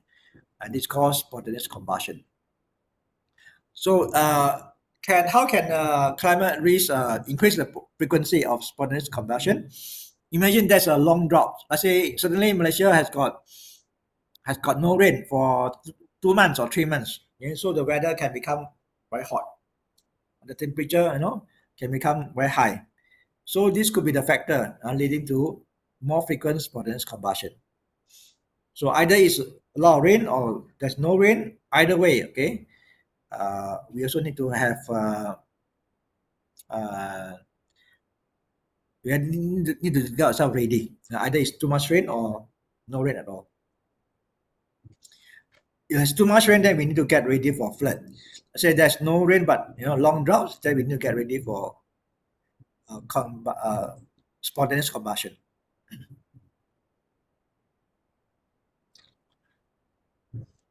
Okay, for spontaneous combustion, of course, to help release the heat, then normally there are different ways to store your stocks, okay, or your materials, either cotton, grains, and so on. Okay, so these are different containers used to store different kind of uh, ingredients or materials that are prone to spontaneous combustion. All right, so let's look at some quizzes. The following recommendations are for flood risk mitigation, as said. Okay, anybody would like to try question number one?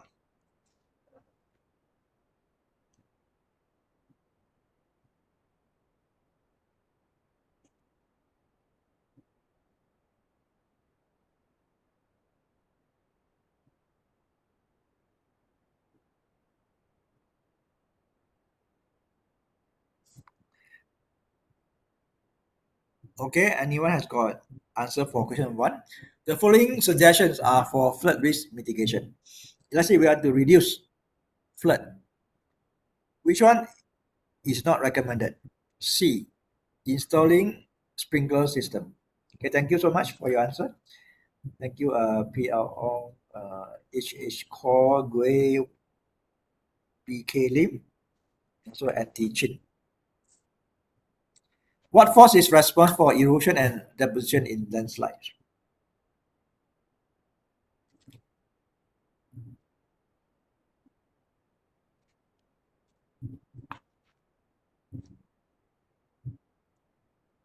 Okay, I missed out just now. Ramesh, thank you so much for your answer. Okay, Ramesh, Gui, SL Ong, HH Core, all answer A, right? Chong and also and teaching. Okay, A, gravity. Thank you. Which of the following is a natural cause of subsidence? Subsidence can be caused by nature, can be caused by human. Which one is caused by nature?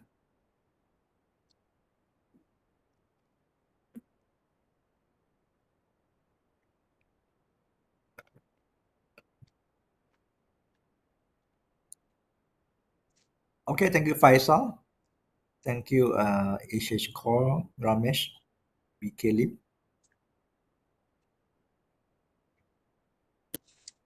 Most of you go for C. Let's see whether the answer is C or not. Okay, thank you, PL Ong, SL Ong, and also WK Ng. Subsidence is thinking of the what?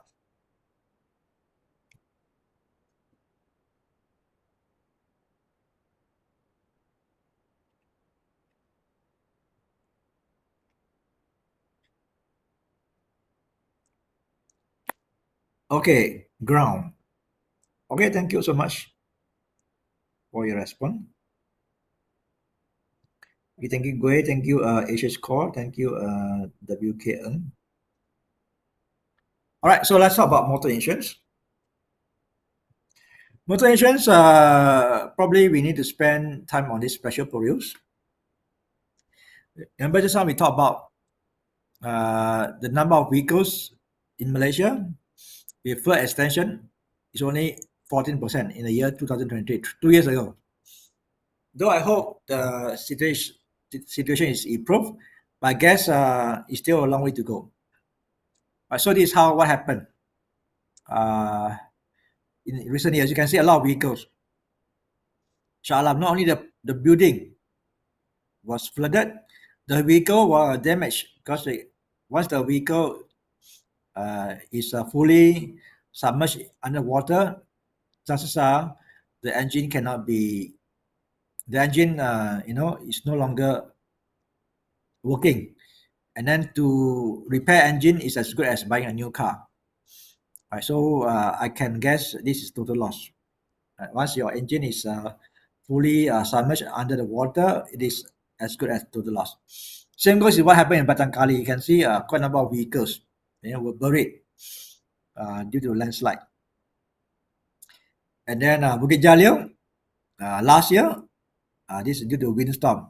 You can see the car was severely damaged by windstorm.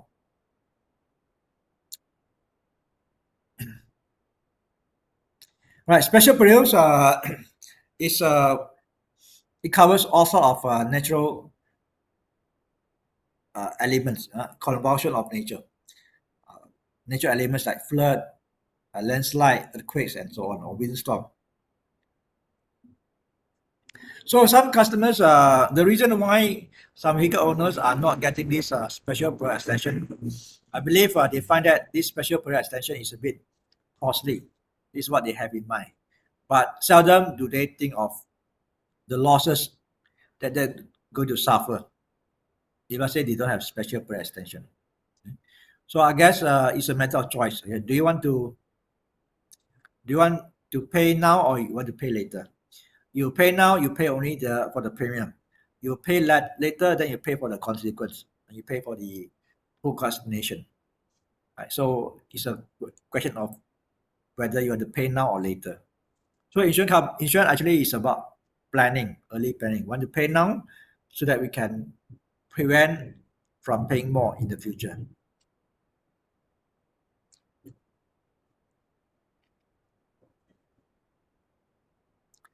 How does climate risk be related to special periods? Of course, if the climate risk, the day climate risk remain a threat, the day we can expect more floods, and then our vehicle will be more vulnerable to flood, damage or storm damage and so on. Damage to engine electrical system. Okay, flood. Okay, once the engine is damaged by flood, this is as good as total loss. Somehow, if let's say sometimes we could be a little bit lucky. Okay, our engine was intact, but then we may still need to repair other form of damage. It could be the damage on the carpet of the vehicle, other parts of the vehicle. It could be the windscreen, it could be a sofa and so on.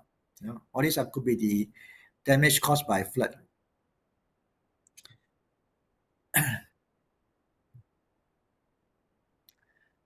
And how about storm? What kind of damage that storm can bring about to a vehicle?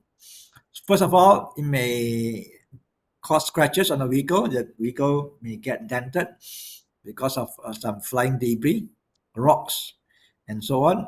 Window can get broken. Windscreen can get broken. Right. So many things can get broken in the car. So this is how a car look like after the car was hit by windstorm. It's pretty serious. And sometimes the storm, can lift up, rocks and bricks and so on. Okay, so the storm can be so powerful, so forceful, it can lift up the objects, heavy objects like rocks and many more branches or even signposts, and then all these things can become weapon. Okay, can all fall down onto the vehicle, and then the vehicle can suffer from severe damage. So this is how a vehicle look like after some windstorm, probably tornado, lifted up all the rocks, and then all the rocks after which fell down, hit the vehicle, until the vehicle became like this.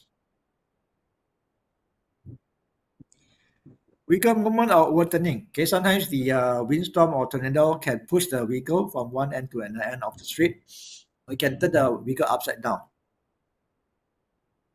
So this is how vehicles look like after this area was rampaged by windstorm. On the entire tornado, I believe this case is tornado. Tornado travel from one town to another town, and then this vehicle happened to be on the road. Okay, so this is how it looked like. The vehicle turned upside down. Business interruption insurance. Okay, so this where we can actually educate the customer. Probably customer, they are not aware, okay, what is meant by business interruption insurance. Then we can probably elaborate. Okay, if let's say the customer has got only fire insurance plus fire extension, may not be sufficient. Even though the factory owner has got fire and flood insurance, may not be sufficient, because there are still other losses that the customer cannot claim, the factory owner cannot claim, despite the fact that he or she already have got this fire and flood coverage, unless he has got business interruption insurance. So what does it cover? It covers lost income and operating expenses when the business is forced to shut down temporarily. Meaning after a flood has occurred, the factory, of course, cannot operate because water everywhere. There's water everywhere, so they cannot operate the factory, and then probably need to wait until the water subsided. Months later, after they have all the cleanup and whatnot, only then they can start operation. Probably 6 months later or 8 months later. And then in between these 6 months and 8 months, they can't produce anything. They can't sell anything. There's no sale, nothing. the factory owner for sure will suffer losses. So of course, insurance company will pay the factory owner for the damage, okay, done by the flood onto the machine and also the wall and so on. But insurance company is not going to pay for the loss of revenue. Let's say the factory, okay, every month they can generate 1 million. Let's say the factory is not producing for 6 months, so factory would lose 6 months revenue, which is 6 million. 6 million is a huge amount. And if only the business owner or factory owner has got business interruption insurance, then the factory owner can claim the loss of the revenue or profit from insurance company. According to certain calculation, the factory owner may not get 100% of these 6 million, but then probably a portion of it. So the insurance company is going to do some plus minus. So it covers loss of income and operating expenses when a business is forced to shut down temporarily due to a climate-related event like hurricane, flood, and wildfire.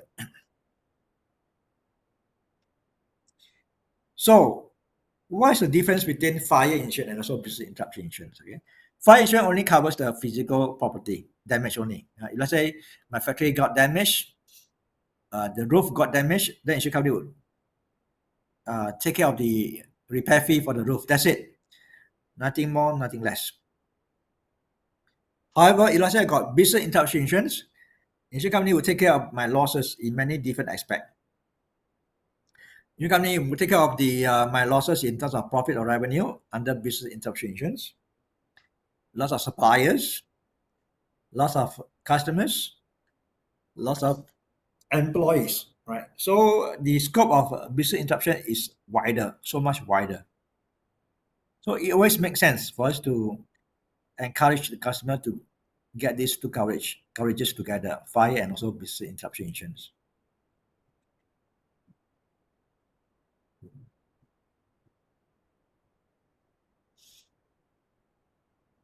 So with this, with the increased climate risk, so it makes sense for us to tell the customer to have this business interruption insurance because there are more and more frequent flood or storm, okay, in years to come.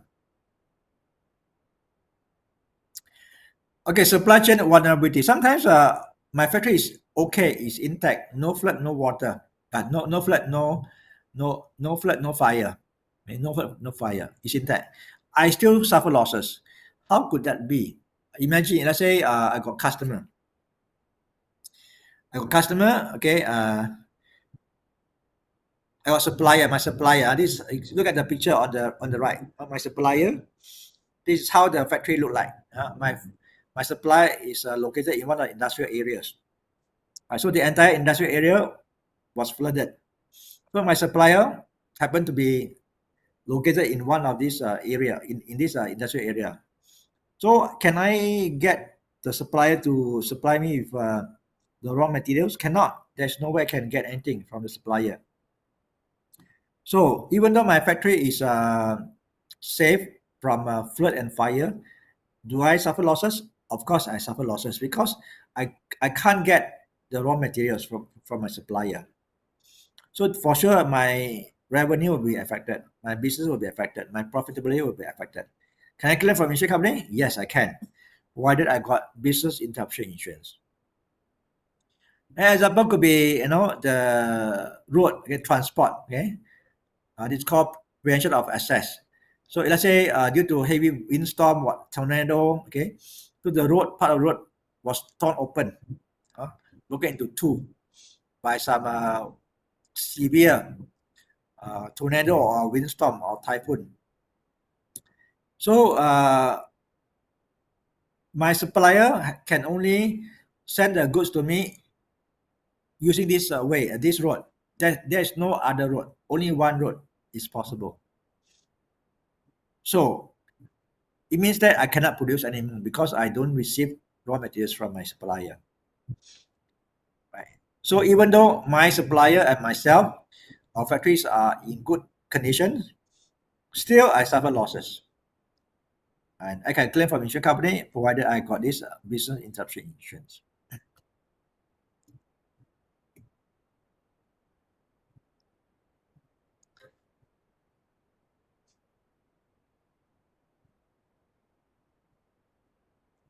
Okay, the beauty of this business interruption insurance is that during the period of my factory is not producing, I still need to pay for the overhead. I still need to pay salary to my workers. Why? My factory is not operating for 6 months. I still need to pay salary to my workers because I don't want my workers to join my competitors. If I don't pay my workers salary for 6 months, chances are my workers may join my competitors. So once my factory is ready for operation, I don't have people working for me. So that's problem, right? So that's why if I got business interruption insurance, insurance company will pay for all these operating expenses. So the whatever salary I pay to the workers, or rental I pay to the owner, or utilities I pay to the utility company, all this I can claim from insurance company if I have business interruption insurance. Okay, so let's do some quizzes before we call it a break.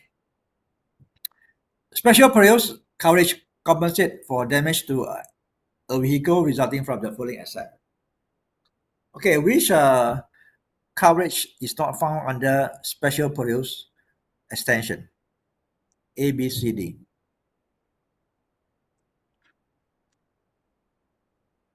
Okay, so very quick response we have DK Lim, SL Ong, KT Lo, Chong, HL Tan, and also NT Chin. Thank you so much. A is correct. Number 2, business interruption insurance cover the following asset.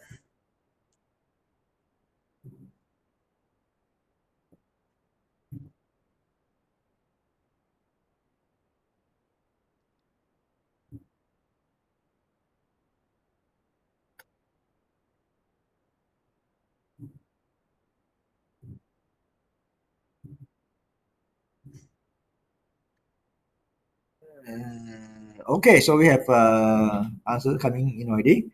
All right, BK Lim, DSP New Era, CA Yong, Chong, SL Ong.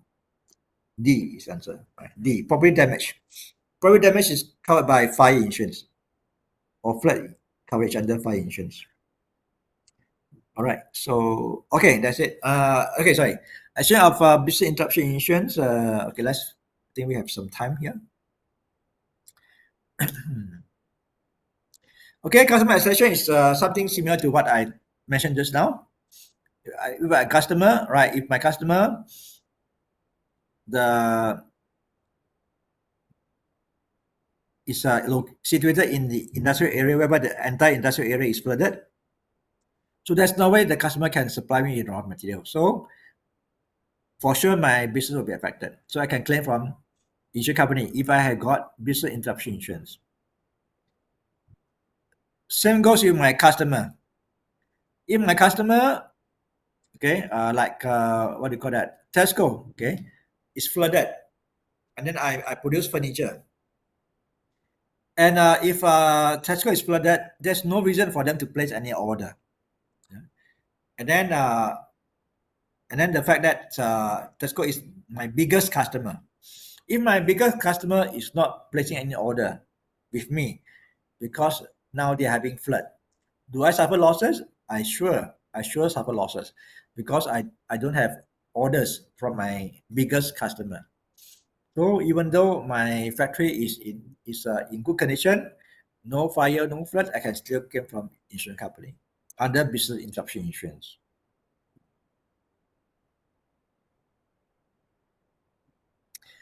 Utilities extension. So we know that normal factories would have utilities like electricity, water, telecommunication, gas, and so on. If let's say my factory, okay, due to some windstorm, okay, windstorm or whatever, the power connection Okay, the power was disconnected. So my factory is blackout, has got blackout. I can't do anything. No electricity, nothing. Yeah. So I cannot do anything. Right. So I cannot produce anything for sure. My revenue will be affected. So I can claim from insurance company if I got business interruption insurance with utility extension. Of course, you must mention which utility extension you want to have. You want to cover against electricity alone, or probably you cover, you want to include water, you want to include telecommunication, gas, and so on. So this under utilities extension. Prevention of access extension. Okay, this is something a bit rare, but it's very interesting. Okay, assuming my shop house, okay, I sell this decorative item. I sell those I sell what? I sell decorative item like those chandelier, what do you call that? Those gift. Let's say I'm doing this. I sell gifts, toys and so on. Okay, the gift items. I sell gift item, and then I rented a shop house. Okay, and then why this area? The area, okay, has got a lot of shop houses because next to these shop houses got this huge mega mall. Let's say Tesco. Tesco within walking distance. And then why I'm able to attract customer, because a lot of customer actually they are coming from Tesco. Either they are going to Tesco or they are coming up from Tesco. It so happened that my shop is next door, so they come to also buy things from me, right? So I got business because of the presence of Tesco nearby. Let's say Tesco one day, right? Tesco area got flooded. My shop house is okay, no problem. No flood because maybe my shop house is on higher ground.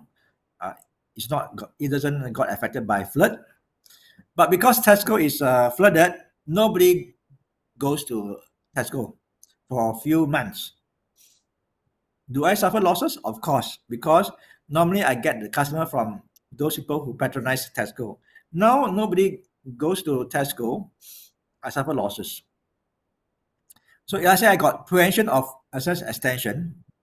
Okay, I think this not the sorry. This one is the different. Okay,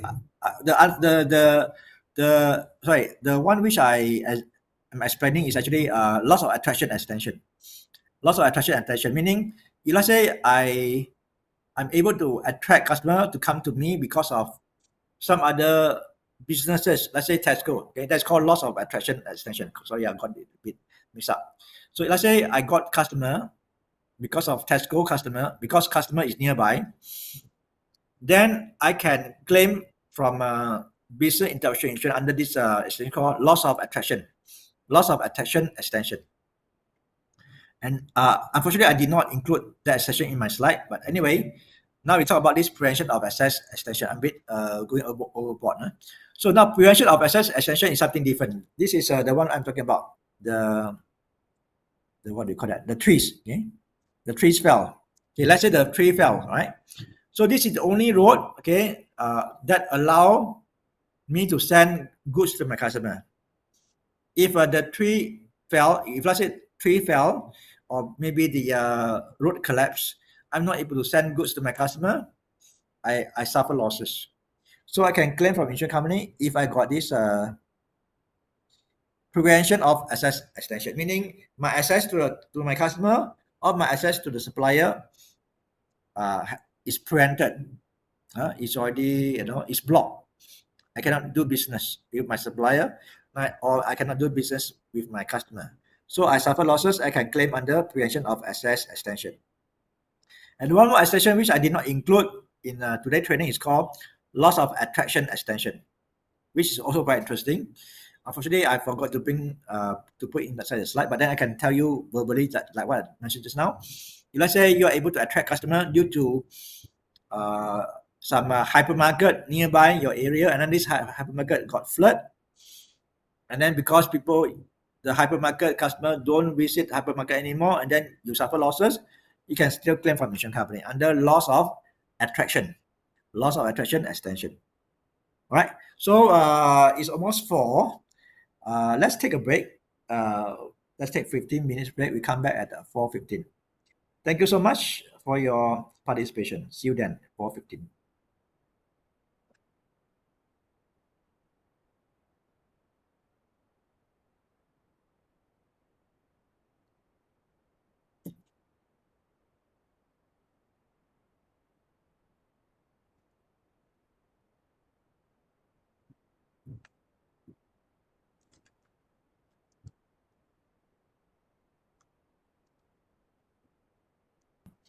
Audio visual testing. Can my voice be heard? Yes, I can hear you. Okay, thank you. So I guess the slide also is visible, yeah? Yes.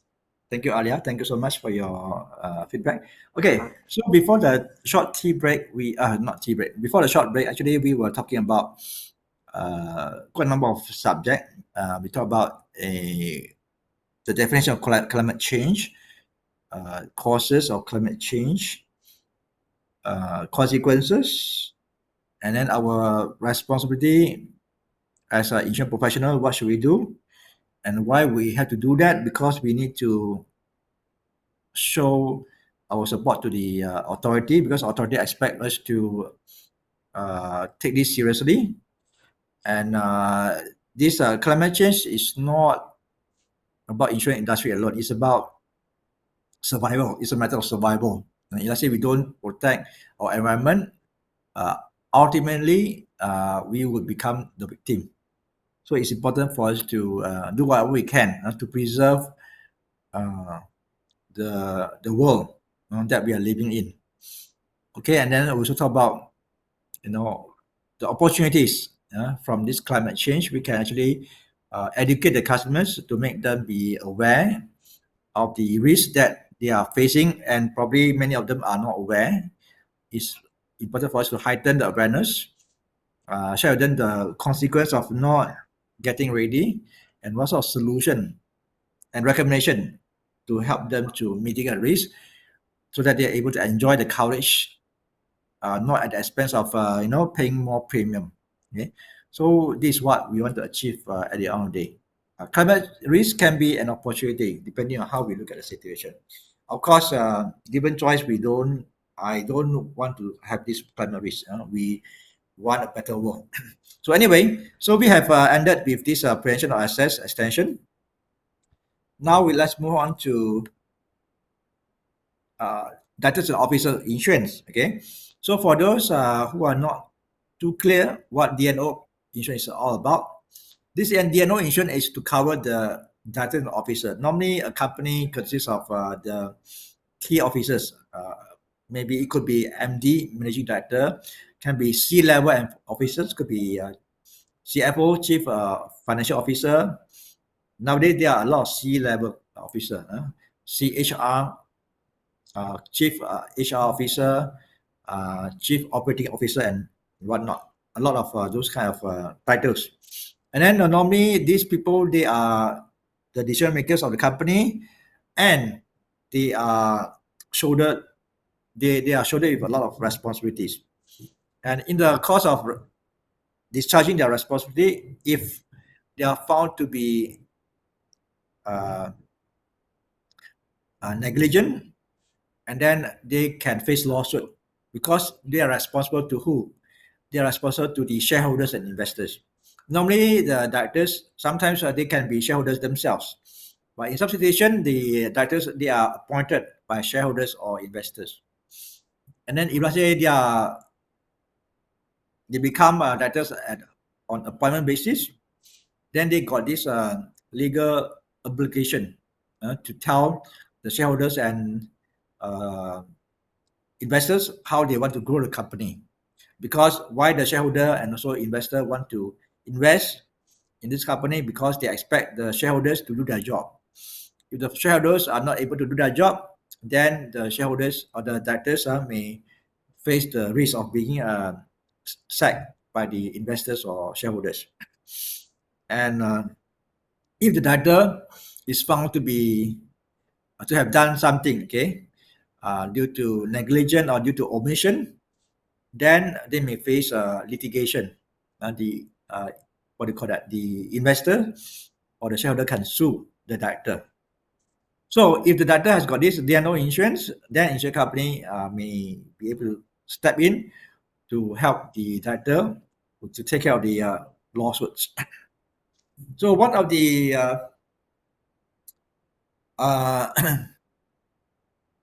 reasons, okay, why climate risk can lead to the need to have this D&O insurance, because in recent years, a lot of directors, right, especially those publicly listed company, when they report to the shareholders, they need to also provide this risk management report to the shareholders, and one of them is actually ESG. A lot of directors, they are responsible to compile this ESG, because ESG are the three. This ESG stands for environment, social, and governance. These are the three factors that are able to bring about lawsuit to a company. A company can face a hefty fine if the product that they produce is harmful to the environment. That's one. Okay, a company that has caused harm to the environment may face lawsuits by the authority. That's one. Okay, so environment is one of the concerns of many public companies. And then the other one is governance. Let's say I don't treat my employees well. Okay, I terminate my employee without following the procedure. Then I may also be sued by my employee. So this can be another example of lawsuits. And then the other one is governance. Let's say I fail to comply with government or the authority regulations, I may be fined as well. Right? So these are three areas that public listed company have to be prepared. Okay, make sure they don't invite any lawsuits due to ESG. And then with this climate risk, right? Okay, and then nowadays a lot of public listed company, they are supposed to take this climate risk into consideration when they want to do this risk management, and probably they want to do any planning. Climate risk is always one of the consideration. Let's say a director fails to take climate risk into consideration when doing this risk management, or probably when planning for the company projects or whatnot. And after which something happened, and then the director may face lawsuit, because the director and also because the investor and the shareholder may be of the view that the director could be negligent, did not take this climate risk into consideration when doing this risk management report. So if this is the case, then risk and director and officer insurance can be useful, to protect the director because of his negligence. He faced lawsuit by the investor or shareholders. Right. So with that, let's move to number 4. Okay. So today training is a bit different from what we did last year, because last year we were talking about the concept, the causes, the consequence, the solution, but we did not spend time on selling. Okay. So today we are going to talk about a little bit of selling. So probably some of you have started, talking to the customer about climate risk, sharing with them some climate risk solutions. And then maybe, let's say you got any concerns when talking to customer about climate risk, do tell us, and then maybe we can give you some suggestions. So how do we talk to customer about climate risk?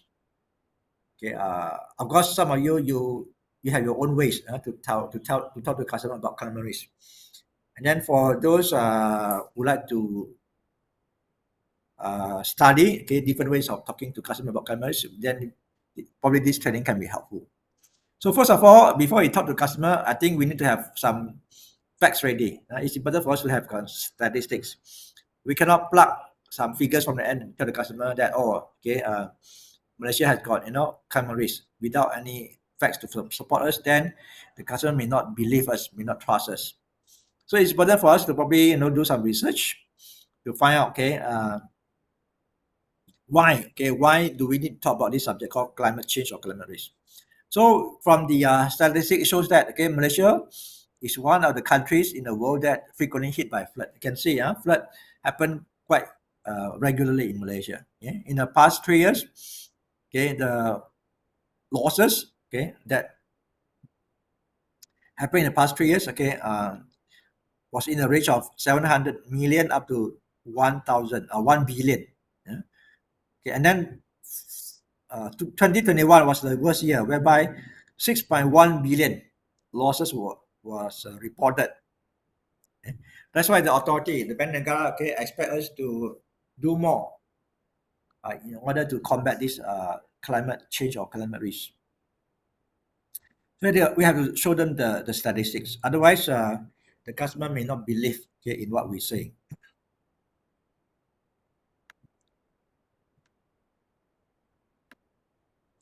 Right.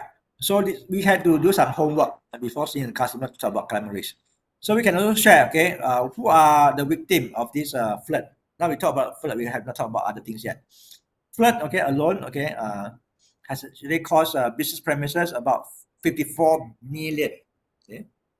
And then the sector worst hit was actually infrastructure, like the road, the public utilities. In total, they lost 300 million. Agricultural business, 185 million. Living quarters, residential area is 300 million, right? So you can see, right? So different sectors or different sectors actually they suffered from this flood losses at different amount. So living quarter refer to this residential area. So a lot of houses actually they were hit by flood. Some of them actually they were able to claim from insurance company. Some of them they were not able to because they don't have flood coverage for their properties. And then flood is not something unusual. It is something which is pretty normal, pretty common. We don't feel surprised if, let's say, you tell me that somewhere some town or some city got flood. It's no longer a surprise. Why? Because according to statistics, about 3 million Malaysian had experienced flood before. What is the population of Malaysia? 34 million. 3 million out of 34 million, almost 10%. Almost 10% of Malaysian had experienced flood. Probably they were victim of flood, right? So it tells us that flood is pretty common, and then all the more we need to be ready. Right. So even if some of you may not experience flood, but then you can ask around for sure. Of any 10 people you talk to, one would have would be able to tell you he or she has been hit by flood before, and probably he or she also have suffered from financial losses. All right, how do we strike a conversation with a business owner? Let's start with business owner. So what business owner would be concerned with, So of course, the business owner will be concerned, what if they can't operate business? Because business owner, why a business owner want to be in a business? Because they want to make money. How to make money? They have to make sure their business is in operation, is operative. So what are the situations that can put the business to a stop? Example like flood or storms, and damage to stocks, machine, and premises, supply chain disruption. So these are the risks in relation to climate. Right. Highlight the role of insurer in managing climate risk. This is how you like to start a conversation. Of course, you have your own ideas, but over here we share some example. You can change it, you can enhance it to make it yours. With climate patterns changing, insurers are offering new solutions to help business stay resilient. Would you be open to a quick review to ensure your current coverage aligns with this risk? So, as you can see in the statistics, flood is becoming more and more common. And then a lot of, places have, been hit by flood. Last year, 9 states in Malaysia were hit by flood. And then insurance company also now we have solution to address this flood risk. So would you like to do a review, to see whether you are covered, by this climate risk? So this is how you start a conversation. Just an example. Of course, you can come with a better one. Then you can also tell them what sort of financial impact that a business would need to face if, let's say, the business is not prepared. So many businesses underestimate how much a single flood or storm can cost, not in repairs but lost revenue. Business interruption insurance with climate extension can bridge the gap. So many a time when we talk about insurance, right? Like for example, flood damage, we talk about physical damage. Seldom we talk about business interruption. A lot of times we talk about, when we imagine flood, we imagine the stocks, the building, were flooded. We talk about, we only can imagine, the stock, the machine, flooded. All these are physical damage. And then we seldom, think about business interruption, whereby the losses could be much higher. So here we try to, tell the business owner, actually, there are more than flood insurance coverage that they should think about. They should also think about business interruption insurance. Promote risk management. Reviewing your policy now ensure your business remains resilient despite unpredictable weather patterns. So over here, I would like to probably, like to suggest we have a policy review to make sure you are fully covered in the event of climate risk. Okay, sometimes our customer may find, the insurance professional too direct. They don't like it. For example, let's say when we talk about medical insurance, we don't like to use the word fall sick or whatever. Pantang, a taboo, right? Right. So you may have customers who are very sensitive. Let's say we talk about PA, you don't want to hear the word die or accident. Can be very negative. So sometimes we need to really fine tune the statement to make it a little bit more comfortable to the customer. Of course, I'm not saying that we have to be careful. Some customers, they are okay. They are okay it's okay for us to talk about flood, all these things, because it doesn't matter. They are quite open-minded. But some customers probably they may have some negative experience. Probably they lost their loved one during flood or whatnot, and then probably we need to be a little bit sensitive. Try to avoid certain strong words when we want to initiate a conversation with the customer about this climate risk. So these are the 4 options, 4 ways how we can talk to customer about climate risk without making the customer feel uncomfortable. Which one do you think is the best answer? Is the best option? Let's say you don't want to make the customer feel negative. Which one is the best? A, B, C, D. A, can we discuss how improving your coverage can give you a stronger competitive edge and reduce disruption? B, recent floods have disrupted many businesses in this area. How has your company prepared for such events? C, when was the last time you checked if your insurance covers floods, storms, or landslides? D, what's your current plan to safeguard your assets from flood? Which one you find that is a bit less threatening to the customer? You don't want to go too direct. So sometimes you need to be a bit indirect. So ABCD, which one is the best option? Anyone would like to try? There are 4 ways to talk to customer about climate risk. Of course, I'm not saying you can use all this depending on customer. But some customer probably we don't want to be too direct. We want to be a bit indirect. So which one is the best answer? Okay, sorry, I pressed the wrong button. A is the answer. A. Thank you, BK Lim. Thank you, Chong, and also thank you, YF Wong. A is the answer.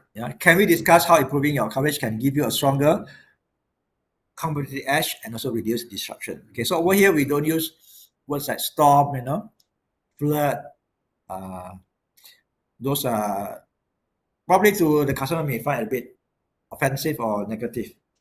But I'm not saying that all customers would behave the same. Some customers, they are okay. So sometimes we need to be careful of the choice of words, depending on what kind of customer we are facing with.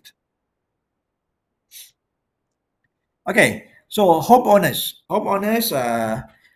maybe, okay, this, the problem of house owner policy holder is that they think that their policy is already comprehensive. This is a misconception. So a lot of homeowners are thinking that, oh, their policy has got fire, flood, storm, okay, theft, insurance, impact damage, everything is covered already. So they don't need to pay additional premium to get additional extension. This is may not be. So this is what happened most situation. They may think that house owner policy is the most comprehensive one. It doesn't serve any purpose for them to get additional extension. But then maybe it's important for us to tell them it may not be true, okay? Because there are also extensions that can be useful. Example, storm causing damage to outdoor fixtures and also bushfire or landslide. Yeah, we know that house owner policy does not cover landslide and subsidence. If let's say the house owner they want to cover landslide or subsidence, they need to pay additional premium. So how do we relate to property? Okay, so maybe like to talk to the house owner. You want to capture the attention of the house owner by telling that the house is their biggest property investment. Yeah? We know that a house can easily cost $500,000 or $1 million. Okay? So to a lot of people, house is their one of the biggest investment. So your home is likely your biggest investment. Okay, it costs you so much money. I think you should not take it lightly. It's your biggest investment, so you should do whatever you can to protect your biggest investment or your house properly. So climate change means extreme weather storms are becoming more severe, and repairing structural damage can be very costly without proper coverage. So you can highlight to the to the house owner, okay, your house or your property is your biggest investment. So it's your most valuable assets. You should not take it lightly. You have to do whatever you can to protect your most valuable investment, which is your house. Then you can highlight to the customer that chances are the house is not properly insured. Okay, certain areas are not insured. Example, some policy limit coverage for landslip or bushfire. We know that house owner policy does not cover landslip or bushfire. Right. So let's say you want to have landslip bushfire, especially if your house is located at hillside, or probably with bushes in the vicinity, then it makes sense for the customer to consider having this additional coverage, so that you can enhance your coverage so that you won't face financial strain after an event. Then you offer solutions. By adding extension like landslip or bushfire coverage, you have peace of mind knowing your property is safeguarded against this increasing risk. Okay, as you know, nowadays we have a lot of rainfalls. Okay, so frequently we can hear a lot of landslip cases happening. Right, since your house is located at a hillside area, maybe you like to consider getting yourself this landslip and also subsidence extension. And another extension which house owner policy holder don't have is this extension called loss or damage by hurricane to metal smokestacks, awning, blinds, signs, and outdoor fixtures. Some houses, right, they got probably they always host party, so got this fanciful decoration like awnings, blinds, make it attractive, to host the guests for party purpose. So they spend a lot of money, to put up an awning, okay, colorful awning, using expensive materials, got blinds and minimum. And then all these items are not covered under house owner policy. It is not covered by storm as well. Storm, if let's say storm damage the house, the building, I can claim. But if let's say the storm damage the what do you call that, the awnings and blinds, I cannot claim. All right, how can the insurance advisor discuss climate risk without alarming the homeowners? If let's say we don't want to go direct, okay, so let's say we want to be a little bit indirect to talk to a customer about climate risk, how can we talk differently? A, B, C, D, 4 answers to choose from. Which one would you go for? A, B, or C, or D?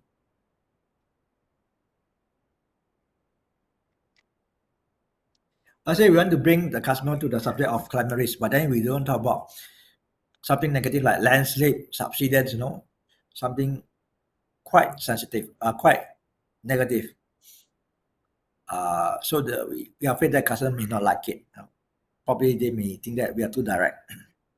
So how can we fine tune it a little bit to make it more acceptable by the customer?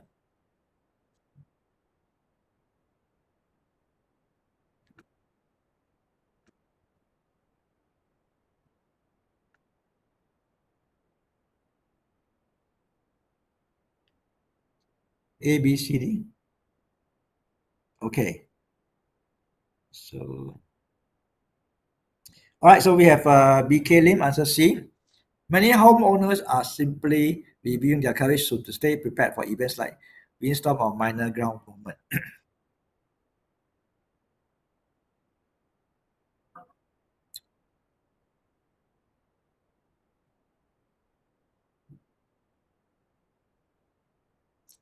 Okay, so we have answers C and D. There are coverage options that take care of issues caused by storm and ground movement.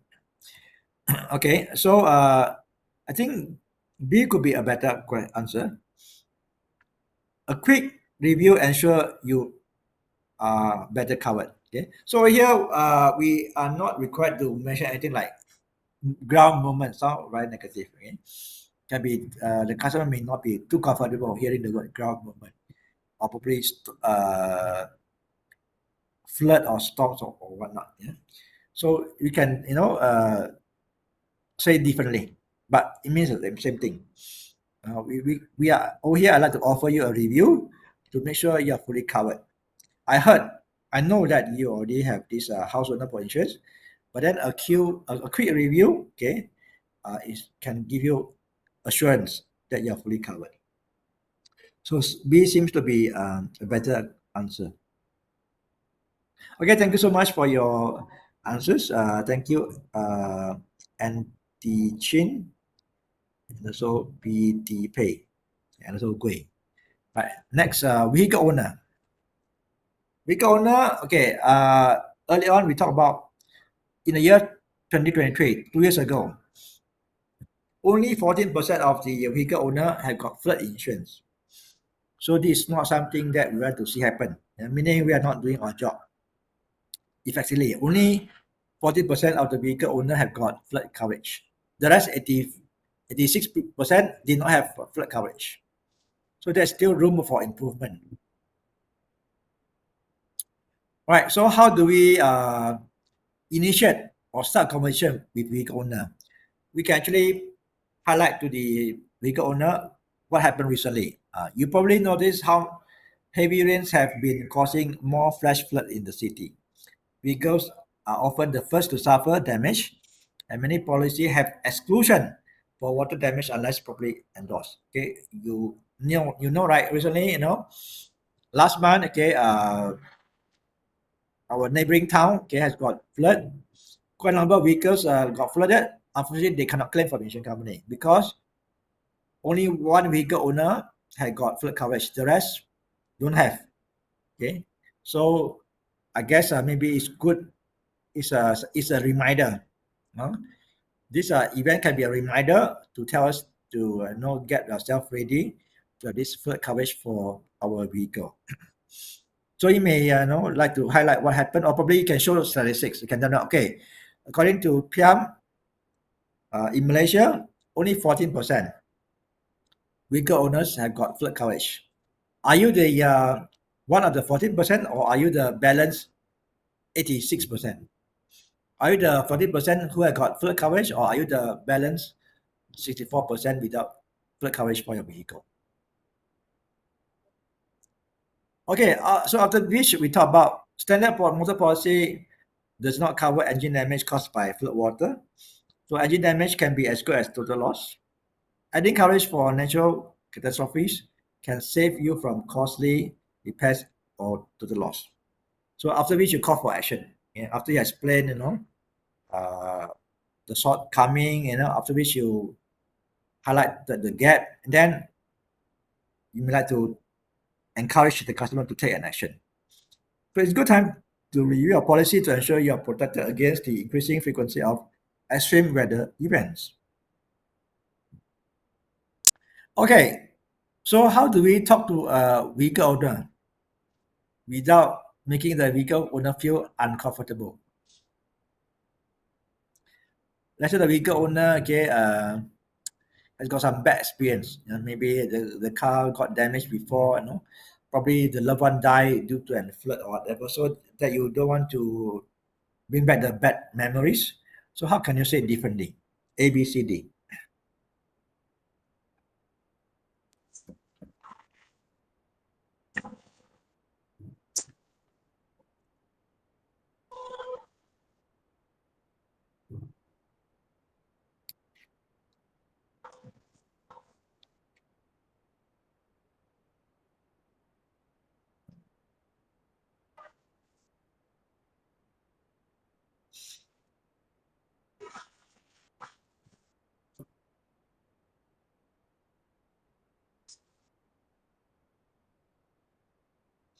Anyone?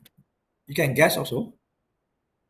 There are 4 options. Of course, all these statement can be used. All these can be used depending on what kind of customer we are facing or we are having. So do we say a well-designed motor policy not only covers collision but also unexpected damage? That was A. B. Cars parked under tree can be damaged by falling branches. C. Cars can be exposed to flood. D. I helped one of my clients who suffered minor flood damage last year to make claims successfully.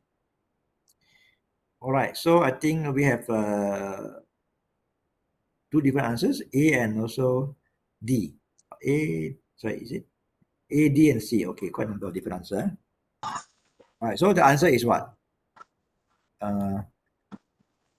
Collision. Okay, collision. It doesn't mention flood. Right? It doesn't, because people get motor insurance is to prevent from collision, right?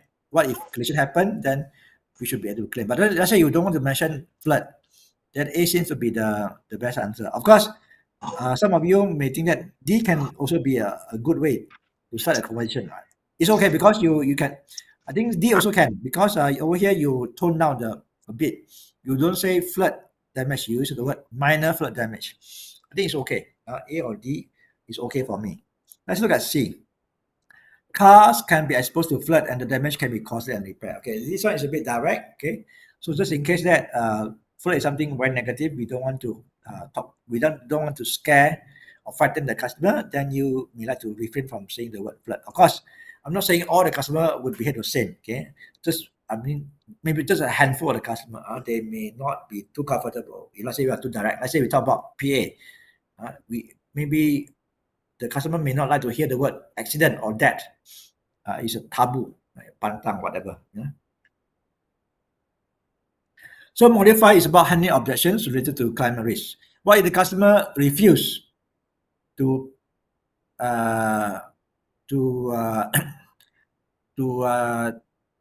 get additional coverage against this climate risk? So these are some example. Of course, let's say you have got other example, do let me know what other objections that you have heard from the customer for refusing to get themselves insurance against climate risk. So these are the 5 examples. We are not in flood prone area. My area is, I've been in this area for 30 years. And never once flood happened. I don't need flood coverage. I'm okay with my fire insurance. I don't want to pay additional premium to get flood coverage. Number two, we already have a comprehensive insurance coverage package. Already have this householder policy. Okay, my fire policy is pretty comprehensive, so I don't need to do review anymore. Number three, upgrading coverage will increase our operating costs. Okay, premium is always is always a burden. It's a financial burden. Okay, given choice, I don't want to increase the expenses. Insurance premium actually is a form of operating cost. Number four, we have other priorities now. Okay, I got something more urgent to take care of. So insurance is good, but I want to consider later. It's not a priority. Insurance is not a priority to me now. For now, insurance is not a priority. Number five, we already have preventive measures like drainage and fire protections. We don't need extra insurance. Already done my whatever I can to mitigate flood risk. Okay, so I don't think I need to waste money to get this flood coverage. I done whatever I can to make sure in the event of flood, okay, I do not suffer damages. I've done proper drainage system. I have flood resistant materials, okay, etc. So I don't need to get myself flood coverage for my fire policy. So how do we deal with each and these are 5 different objections? Let's look at them one by one. The business owner says, we just review our fire risk management plan. How should insurance advisor respond? Let's say the customer say, oh, I've just reviewed my fire risk management plan. How insurance advisor should respond to the customer? A, B, C, D.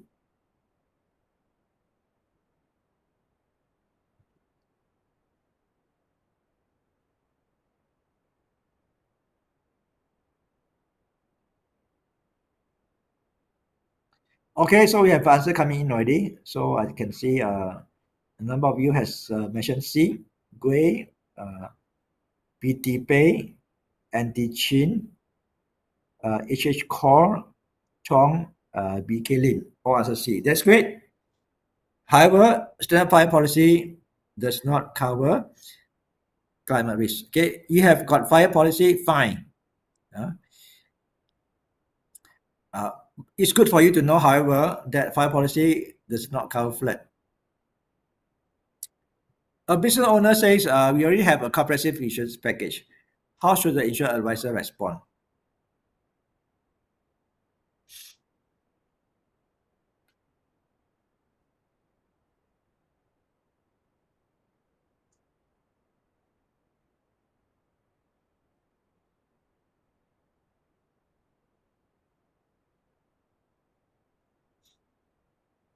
Anyone has found the answer for question number 2? Okay, so we have answer coming in. BK Lim, Antos B, Anti Chin B, WKN B, PT P B, SL Ong B, Chong B, SL okay, HH Core B, Core B. All right, unanimously B. Let's review together. So you believe that you already have comprehensive insurance. That's great. Why don't we confirm? Let me review the policy to confirm your belief. Yeah? The business owner says, upgrading coverage will just increase my operating cost. How should insurance advisor respond? This business owner, they want to save money wherever they can. So to them, increasing premium is a waste of money.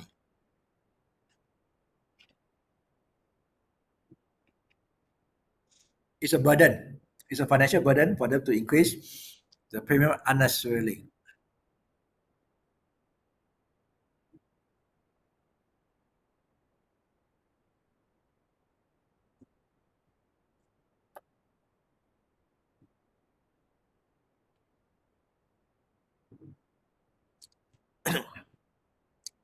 So we have answer coming in already. Your B and D, right? I can simplify the process for you by presenting only the most relevant option. That's B. D. While cost is a concern, the cost of not having adequate coverage can be far greater than the premium increase. So we have two answers. Some of us go for B, some of us go for D. Let's say we look at B properly, I can simplify the process for you. So over here, this statement seems to be for customer who find getting insurance is a complicated process. Some customer may find that getting insurance is very complicated. Must fill in the policy form, application form, must give a lot of financial details, very complicated. Right. So if your customer find that getting insurance is a complicated process, then we can tell them that I can help you to simplify the process. For this question number 3, the business owner is more about concerned about cost. Right.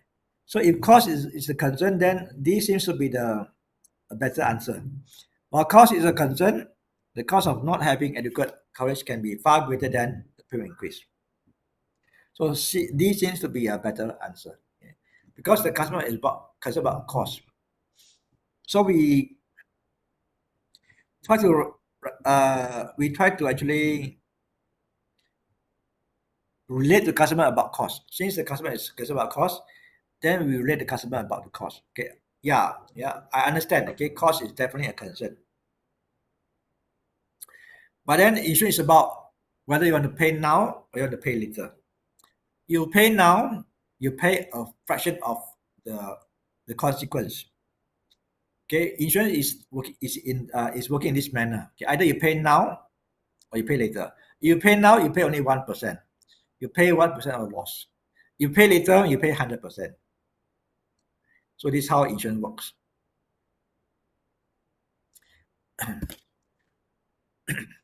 So a lot of people, because they want to save the 1%, without realizing that by saving the 1%, they are putting the 100% at risk. So this probably, we can use this analogy to explain to a business owner, because a lot of business owner, they are concerned about cost. So you can tell them that in the contract insurance, it's about you are paid now or you pay later. Number 4, a business owner objects. We have other priorities. I got some urgent things to handle. I got other more important matters to take care of. Insurance is secondary, can be done later. It's not that important. It's not a priority right now. How do we address these objections? A, B, C, D.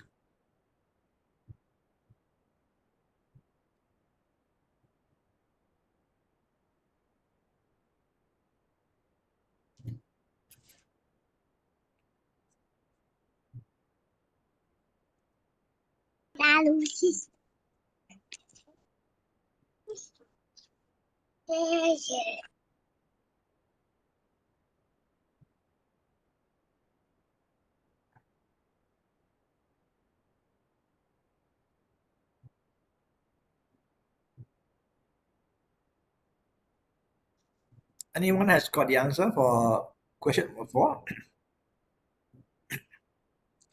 Okay, so your answer coming in already. Gui, Theo, Yong, Chong, Lo, KT Lo, SL Ong, HH Core, PT Pay. Okay, all answer A. Understand. But climate events are unpredictable and coverage ensure your parties remain protected. Okay. So you mentioned that you have taken care of parties. We are here to protect your parties. Party is something that you want to take care of most, right?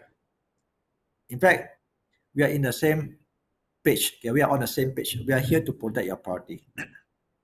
Okay, so this is what. So the best answer is A. Understand, but climate events are unpredictable, and coverage ensure your parties remain protected.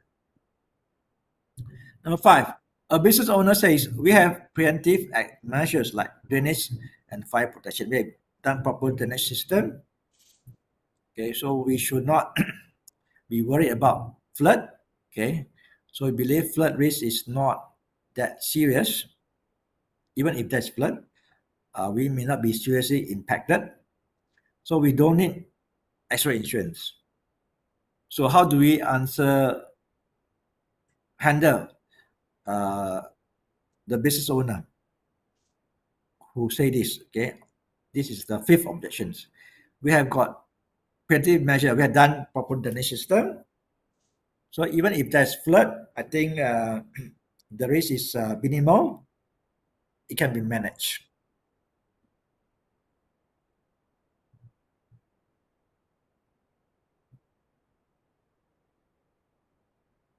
Okay, we have answer coming in from Gui. Who else? Chong, HH Core. All of you answer B. Yeah, and also Teo, YF Wong, and T Chin, BK Lim. Also B. Yeah, most of you go for B. Mitigation steps are excellent, but they don't overcome windstorm and or supplier disruptions. Yeah, you may have the best drainage system in the world, but the drainage system cannot overcome storm. Storm is coming from the sky. Yeah, right. Flood probably is coming from a river, and also it doesn't protect you from supply disruptions. Okay, over here, let's say you don't have business interruption insurance, and then because of your customer area, your customer or supplier is flooded, the factory of your customer or factory, the factory of your supplier or customer is flooded, you cannot receive goods from your supplier, or you cannot send goods to your customer. You also suffer losses. Right. So mitigation steps are excellent, but they don't overcome other perils like windstorm or supplier disruptions. So B seems to be the best answer.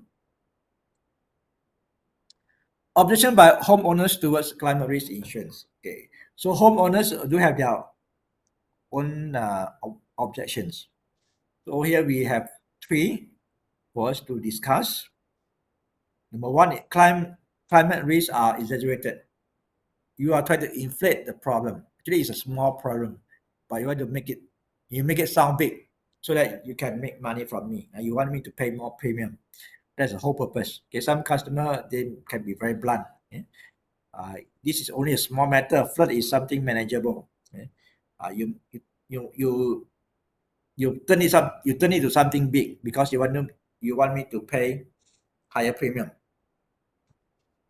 And I don't believe flood can affect my property negatively.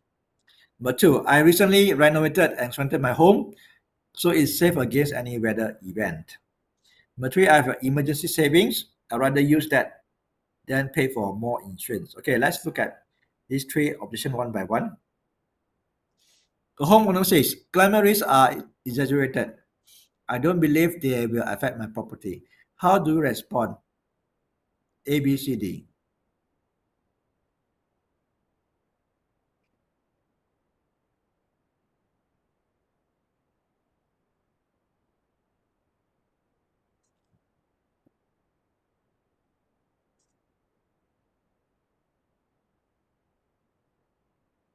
Okay, we have the first answer coming in, BK Lin, who answers C. I respect your opinion. Statistics shows that climate-related damages are increasing in both frequency and cost. Right, so we also have Gray, answer C as well, and also HH Core, PL Ong, Yong, CA Yong, all answer C. Okay, C is correct. I respect your opinion. Yeah, this is your belief. You believe that we are, going overboard. Yeah, actually, we are not. Actually, climate risks are not exaggerated. We did not exaggerate. It's a fact. Yeah? So I can support the fact with statistics. We are not plucking figure from the air. Yeah? We can prove to you with statistics. This is the government compiled statistics to show you. Okay, so flood is becoming more and more frequent, and it's getting more and more severe as well. Number two, a home owner says, I recently renovated and strengthened my home, so it is safe against any weather event. How do we respond accordingly?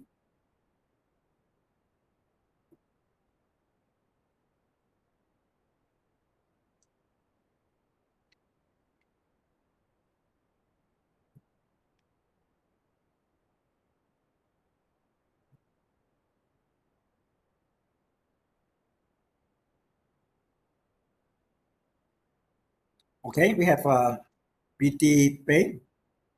The first one to answer. The answer is B. Gui, also B.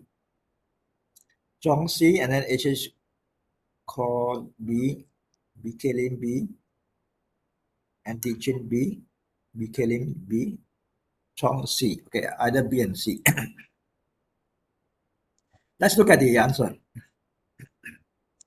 Home improvement enhances resilience, but no property is completely immune to extreme weather. Okay, over here, as an insurance professional, I think it's always good for us to praise the customer whenever we can. So over here, the customer says that the customer has recently renovated the house to make the house more resilient. So this is something which is praiseworthy, something that that deserve our compliment.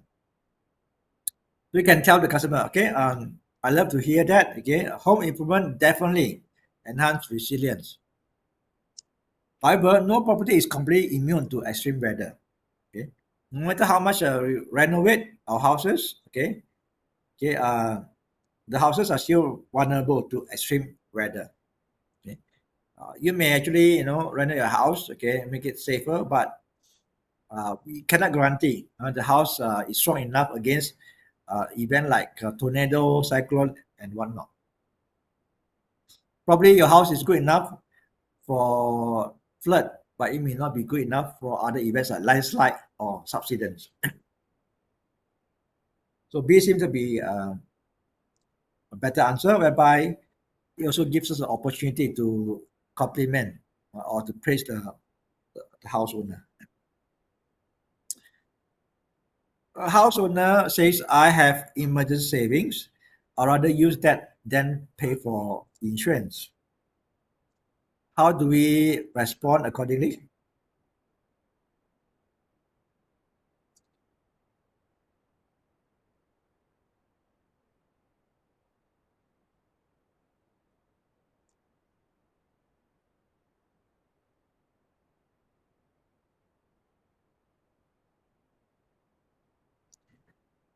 So we have answer coming in already. Gui, PT Pay, HH Core, Anti Chin, SL Ong, Chong, and also PL Ong, and also Chong Ong also C.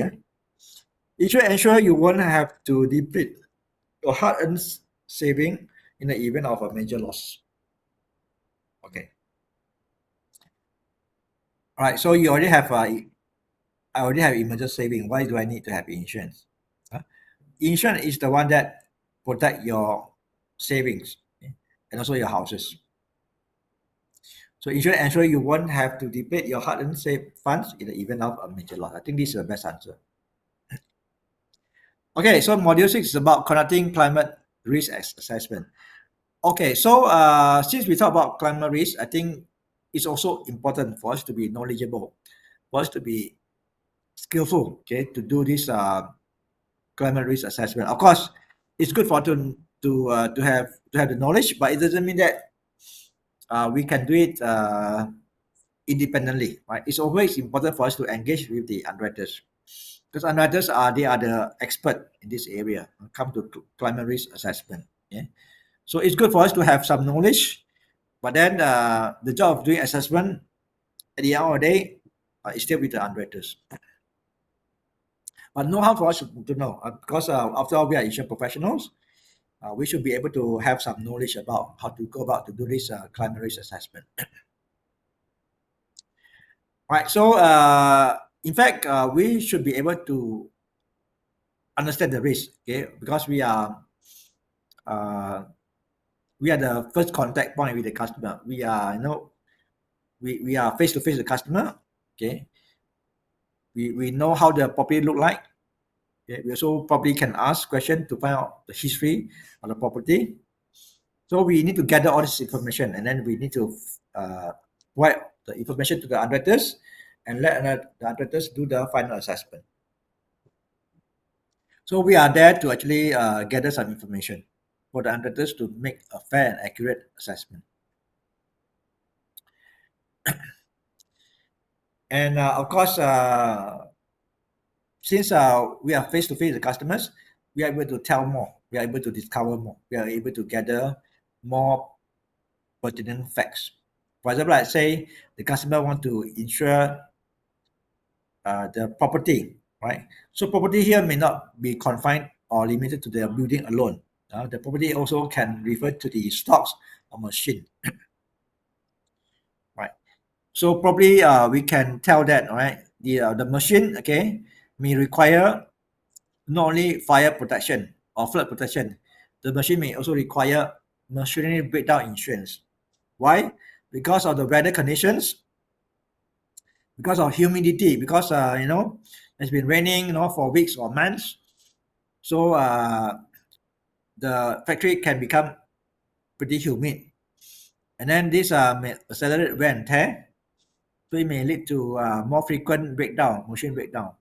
So over here, we can actually recommend the customer take out this machinery breakdown insurance, in addition to fire and also flood insurance, and also business interruption insurance. So there are a lot more things that we can offer by doing climate risk assessment. This one we have talked about before. Okay, we can also find out from the customer, the factory owner, who are their customers and who are their suppliers, right? How their businesses can be disrupted if the factory of their suppliers or if the factory of their customer got flooded or damaged by storms, right? So from there, we are able to also introduce business interruption insurance. So there are a lot of things that we can suggest to the customer, depending on how much information we can gather. The more we discover, the more solution that we can come up with.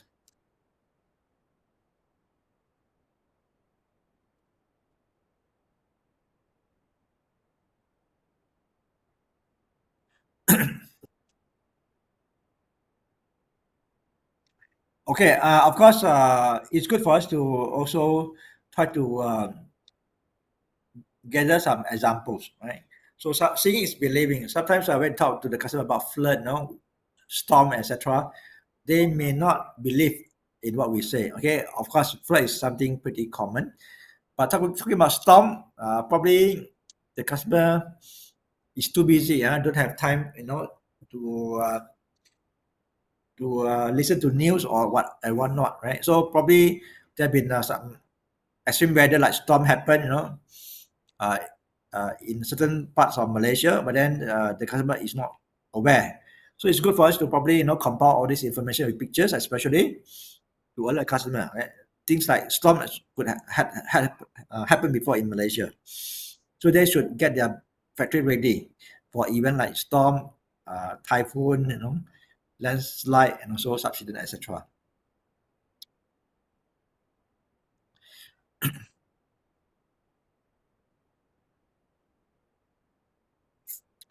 Again, storm can become more and more frequent because of the climate change. Okay, what was the cause of storm and hurricane? So it's good for us to understand, okay, why climate change has got an impact on hurricanes and storm. Because of the ocean is becoming warmer. When the ocean become warmer, right, then this could be the cause of hurricane and tornado or cyclone. Yeah. So I think that we must tell our customers to be ready for more event like hurricane and storm in the future. If let's say the global warming, this problem persists, then we can expect more hurricane and cyclone in the future. okay, those days, if let's say, okay, look at how this hurricane was formulated. How this hurricane was formed. Okay, this hurricane was formed, okay, because of the different temperature, okay, between the deep water and also the sea water. The sea water is warmer, the deep water is cooler. Because of the difference of temperature, the hurricane was born. That was the birth of hurricane. Okay? But then, if let's say but then those days we had the sea water was cooler. Okay, so the hurricane, the forces of hurricane was weaker those days. But then now with this global warming, okay, the sea water become warmer, the hurricane become more powerful. It become more destructive, become more dangerous. All right, and then another reason why we need to also be concerned about this climate change is because we are losing the land to the sea water. The sea water, the sea level has been rising. This is how part of East Coast look like. Okay, in the past, you can see in the past, right? The beach area was much bigger. You can see, the picture on your right. This is how the beach looked like in the past. But due to the rise of seawater or the sea level, the beach actually has disappeared and replaced by seawater. You can see the beach was gone. Those days, the beach area was pretty huge, up to, you can see, quite far into the ocean. Yeah? But now, okay, the beach is gone. And you can see the seawater has actually taken over the beach. So we have lost, okay, a lot of shorelines due to rising sea level. And okay, if let's say the temperature, okay, persists, let's say the high temperature persists, then we will experience droughts. Droughts meaning probably no rainfall for months or weeks. I think that happened in Malaysia before. It's called El Nino effect. Okay, for many months, okay, many parts of Malaysia don't have water. Okay, in fact, we also have got this water supply problem. The water supply was cut off, okay? And then we need to take turn to buy these barrels. I think that was almost 20 years ago in KL. So you buy this water container, and then we need to queue up, waiting for the lorry to to distribute water. And many of us, we need to go to the grocery store to buy water, to buy this drinking water. We buy drinking water to take shower. I remember those days, when during this El Nino effect. The same thing may happen again in the future. We don't know. Let's say this climate change is not resolved, then we may expect one day something similar could happen. And then let's say we don't have rainfall for far too long, then we may have problems in growing the plants, or what do you call that, crops. Okay, and then we may have security problems. We are not growing enough paddy for food, for consumption. And let's say for over 2 or 3 months we don't have rainfall, then we may have water problem as well. We don't have enough water for consumption, and then this is another security problem as well. Extreme weather condition, like last year, Sabah, okay, it was recorded there had been 300 bushfire, due to long droughts. Okay, no rainfall for a few months. Now Sabah has got this bushfire, okay,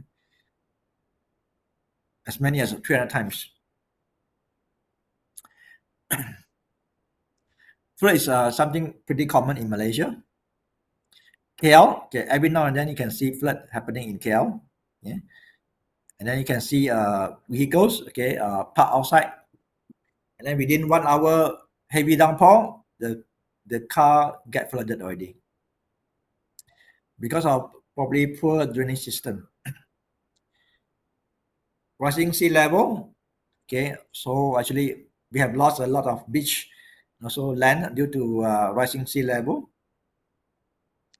Rising sea level also can be a threat because our fresh water can be replaced by seawater. We know that seawater is not for consumption. We cannot drink seawater.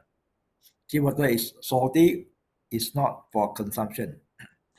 Let's say we don't control global warming, the sea level may, go up, and then the fresh water that we live upon, we are depending on, may be replaced by seawater. So we may have less fresh water for consumption. So this is a threat to our survival.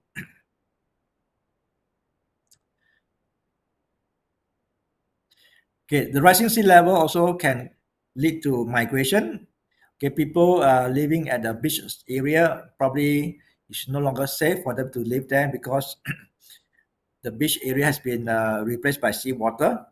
So maybe they have to move elsewhere. Okay, and tourism can be also be affected. In those days, a lot of tourists they went to beach area for fun, for sun bathing and whatnot. But now the beach is gone, so the tourists have to move elsewhere.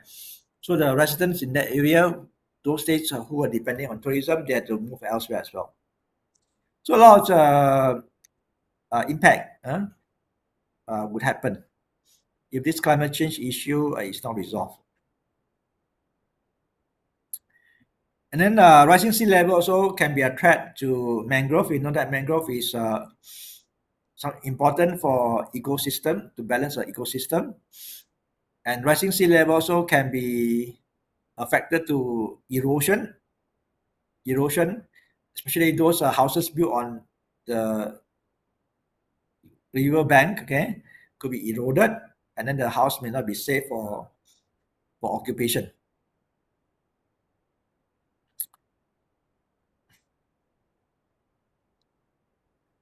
Okay, so I guess all this you can study a note, okay, for better understanding. And then I think before COVID, right, in the year 2019, this heat wave in France actually had claimed the life of 1,500 people, died due to stroke. Due to this heat wave, died due to this stroke. Heat wave does happen in Malaysia. Quite a number of places in Malaysia had got heat wave before. So to make sure we drink plenty of water if the temperature is hot. And then Tanjung Karang, okay, is famous for paddy plantation. All right, and then they have experienced weather pattern changes in the past many years, right? So hopefully we are doing something to help, okay, change the situation. Otherwise, we may have insufficient food supply because Tanjung Karang is one of the areas that produce paddy. So this is a matter of food security.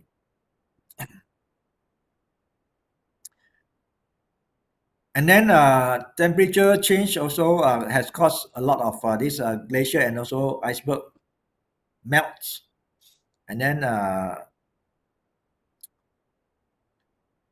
this can be also a problem, okay, because a lot of people actually they are depending on this glacier for fresh water. Let's say there are less and less glacier available, then we may have a short supply of fresh water for consumption. Okay, temperature change also can affect transportation. Okay, if let's say for weeks or months, okay, the temperature remain high, so the road can be damaged due to heat. Okay, and then this would affect the transport. And so if the temperature, if it is hot, okay, the temperature is high, then people may turn to aircon to cool down. And then we know that aircon is not environmental friendly. It may have temperature. Aircon normally would actually produce certain chemical that can be harmful to the ozone layers. That would lead to this greenhouse effect. So I guess we are almost coming to the end. Okay, now let's do a quick one. Let's look at quiz number 1. What provide more energy for hurricanes and storms, making them more destructive? Why hurricane and storm are getting more and more destructive? What is one factor leading to this problem? Why hurricane and cyclone become more powerful and more destructive? Could it be A, coastal erosion, or could it be B, humid condition? Could be C, prolonged drought. Could be D, warmer ocean temperature. A, B, C, or D? Anybody would like to guess? I think I briefly mentioned the reason why the storm and hurricane became more powerful destructive. The answer is warmer ocean temperature. Those days, the ocean was cooler, so they are able to weaken the hurricane. But now the ocean become warmer. So the warmer ocean actually make the hurricane more powerful, more destructive. So D is the best answer. Thank you so much for your answer.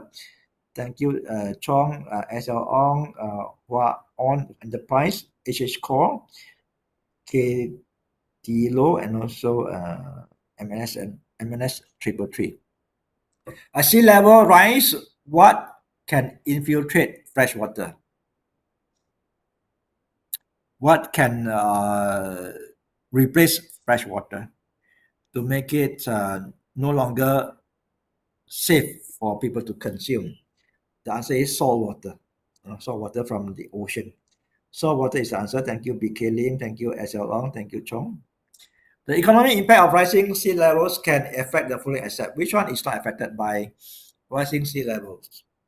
Maybe A, fisheries, B, information technology, or C, real estate, or could be D, tourism.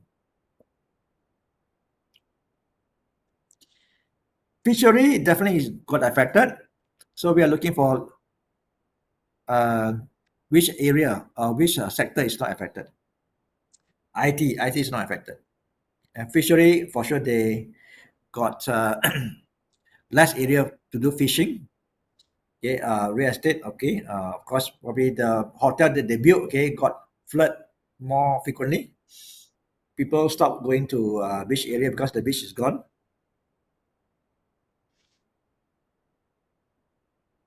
Okay, conduct risk assessment. Okay, our knowledge on this risk assessment can help us probably to do a lot more business. Right? If let's say we don't have this risk assessment knowledge, then probably we are not able to secure a lot of deals. Right? Let's say this XYZ company, right, factory, they are located to near a river. They are located near a river, and then they are experienced flood a few times in the past many years. And then they have got multiple floods in the past, and then this area is a flood prone area. Then they have filed claims 2 times in the past 10 years. The most recent one happened 5 years ago, whereby the flood actually has damaged their machine, inventory, and also the flooring. So now, as insurance professional, okay, what would you do? Do you want to let go of this business, thinking that this factory is flood prone, and then you don't think insurance company would ever be interested in giving coverage?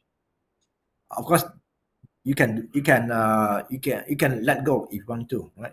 But then, if let's say you are a bit aggressive, you can actually not try to pursue this matter. Your knowledge on this risk mitigation. Let's say you're able to help the customer to mitigate risk. You can try to to do something. Of course, before you make any proposal to the factory, you must first talk to the underwriters, see the company is interested or not. If the company is interested and the factories are willing to do something about risk mitigation, then there's a possibility for you to close the deal. So, okay. So basically, this factory is probably flood prone area. I think many insurance company would have declined the application. But if let's say the factory owner, they want to do something, and let's say the insurance companies are keen, then probably we can find somewhere halfway. We can find somewhere halfway to make sure the customer can still get flood coverage. So first of all, you can actually talk to the underwriters, see how we can help this customer to get this flood coverage. Example, the customer mentioned that 5 years ago, their machines were damaged by flood. Okay, so what you can do is that you can actually, the insurance company can actually suggest that the customer may like to consider getting themselves flood barriers to prevent flood water from entering the office premises. Also, probably the factory owner they need to install this platform to place the machine on top, on higher ground, so that in the event of flood, less likely the machine can be damaged by flood water. And on top of that, the customer also may like to consider getting these metal cabinets, or probably having these concrete slab floors and whatnot, to make these are the different measures that the factory owner can do to reduce the risk or to mitigate the flood risk. So by having all these things done, chances are the insurance company can consider giving this insurance coverage, flood coverage to the factory, despite the fact that the factory owner had filed claim twice in the past 10 years. Okay? So this is something that we can do, provided you have this kind of knowledge. Of course, we cannot do it alone. We must get support from the underwriters, see if the company is willing to do so or not. So this is something that we can do. Let's say we are able to help the customer to mitigate its risk.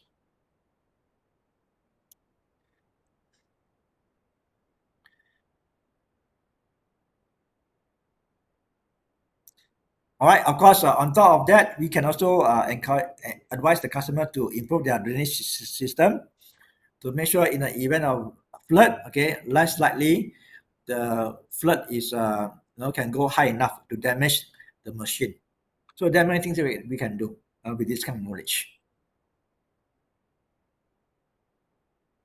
Fire, on the other hand, requires different kind of strategies. For fire risk mitigation, you need to have firewalls, sprinkler system. So these are the different strategies for fire risk. For flood risk, we have different mitigation strategies. For fire risk, we have got different mitigation strategies.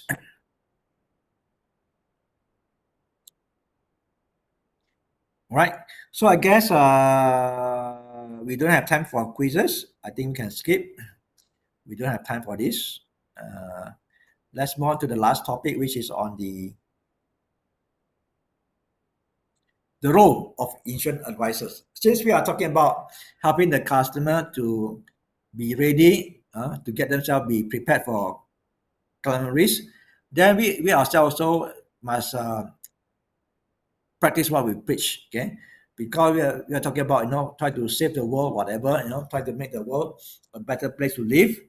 Then I think it's important for us to, be a sustainable practitioner, meaning we want to, do whatever we can to combat this climate change. So there are many things that we can do in this area, okay? So we can actually try to be eco-friendly, okay? Try to find out what are the sustainability practice that we can adopt. Try not to create too much rubbish, okay? Try to reduce the use of plastics. Probably educate the younger generations to make sure to help them to be more eco-friendly.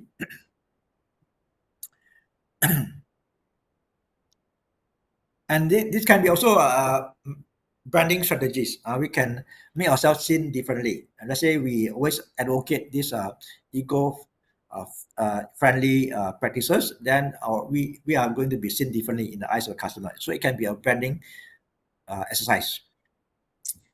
And then people can remember us differently. We may also like to take part in these CSR activities.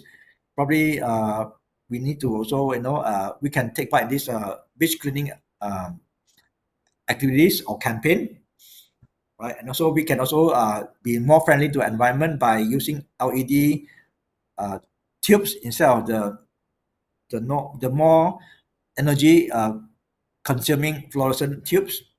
We can also try to have these double glazed windows. Let's say you want to do renovation, instead of using the single glazed windows, you use double glazed windows to preserve the energy. So maybe you like to clean the filters more frequently, so that you don't make the aircon more energy consuming. So there are many things we can do to save, to be more eco-friendly. Of course, some of the things here may not be practical. For example, like you want to recycle water, may not be practical for now in Malaysia because Malaysia got plenty of rainwater. Rainwater housing may not be something that we need to be worried about for now. But then we can do a lot of other things. We can, try to not to produce a lot of rubbish by using plastic containers or plastic materials. If you can, maybe like to consider using solar panels to generate energy. Okay, instead of using aircon, maybe like to use air purifier, which is less energy consuming.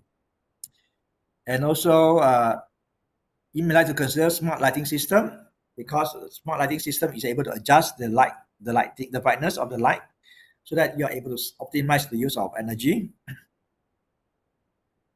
So there are many things that we can do at personal level to help preserve the world. Okay, and then try not to use plastic if you can, right? Try to use biodegradable packaging. In fact, in Malaysia, it's not popular yet. Some other countries, they have got this edible cutlery. After you have finished the meals, you can eat the bowls, you can also eat the forks, you can also eat the spoon. Okay? So these are some example of environmental friendly practice that we can consider. Because now we also talk about these electric cars, which is better option as compared to the traditional vehicle that use what do you call that, the fuel, the traditional, which is more not eco-friendly. Electric car is more eco-friendly. And also, what else do we have? Let me see. Okay, I think that's about it. I think all these slides, I think we have shown last year. Probably we don't need to repeat. Okay, and then of course, if you have time, maybe you may like to get to know some climate expert. Maybe can share with you the latest eco-friendly strategies that you can educate the customers. So climate risk actually is something that you can use, okay, to your advantage. Okay, you can use it for branding purpose. You can use the climate risk as a topic to help the customer to get themselves review their policy, to make sure they are ready, they are prepared against flood risk, and also this storm, and also tempest, perils, etc. Okay, so I guess we are coming to an end. Last year I shared a story about this Easter Island. I think it's good for me to share one more time. Is to tell us how important for us to preserve our world, to make our world a safer place for us to live. Okay, I believe I told this story before about this Easter Island. This Easter Island actually is the most lonely island in the world. They don't have neighbors. Their neighbors were their nearest neighbor were a few thousand miles away. All right, so when Easter Island was discovered, so a lot of scientists or archaeologists, they were surprised to find out that this island actually has got no trees. This island has got no trees, but then they got this statue, huge statue, weigh about 10 or 20 tons, okay, very heavy. And then they cannot imagine, okay, they cannot explain how these people living this Easter Island, they are able to bring, okay, the rocks, right, all the way from volcanoes to the beach, this beach area, for them to build this statue. So for them to carry the rocks, right, they need to travel for about 18 kms. And in this island, there were no trees, nothing, for them to use the trees to carry the statue. Okay, so after some research, after some digging, they discovered actually a few thousand years ago, this Easter Island had got plenty of palm trees. Okay, and then they got a lot of food. Okay, so the palm trees actually is a natural source of food, so they are able to live happily like paradise. And then this palm tree also attract a lot of birds, so they are able to catch a lot of birds as a source of protein. They can also use the palm tree. They turn the palm tree into a boat. They make a boat using the palm tree, and then they were able to sail right into the middle ocean to catch a dolphin as a protein as well. But because they don't preserve the environment, so after some time later, all the palm trees in the island were chopped down. No more palm trees available. When the palm trees were gone, they are not able to attract any birds. Birds are not flying to the island anymore. So they are not able to feed on birds anymore. And then since they were no longer tree available, so they cannot build boat. They cannot go to the ocean to catch this dolphin because they are not able to build boat anymore. Right. So after which this island had got overpopulation, and then after which hunger, because they are not able to grow any food, and then a lot of people died due to famine. When this island was discovered, this island was about on the verge of extinction because this island were not able to produce any food. So this is a good lesson for us to learn from this Easter Island. It's important for us to preserve our world, to make sure our world is able to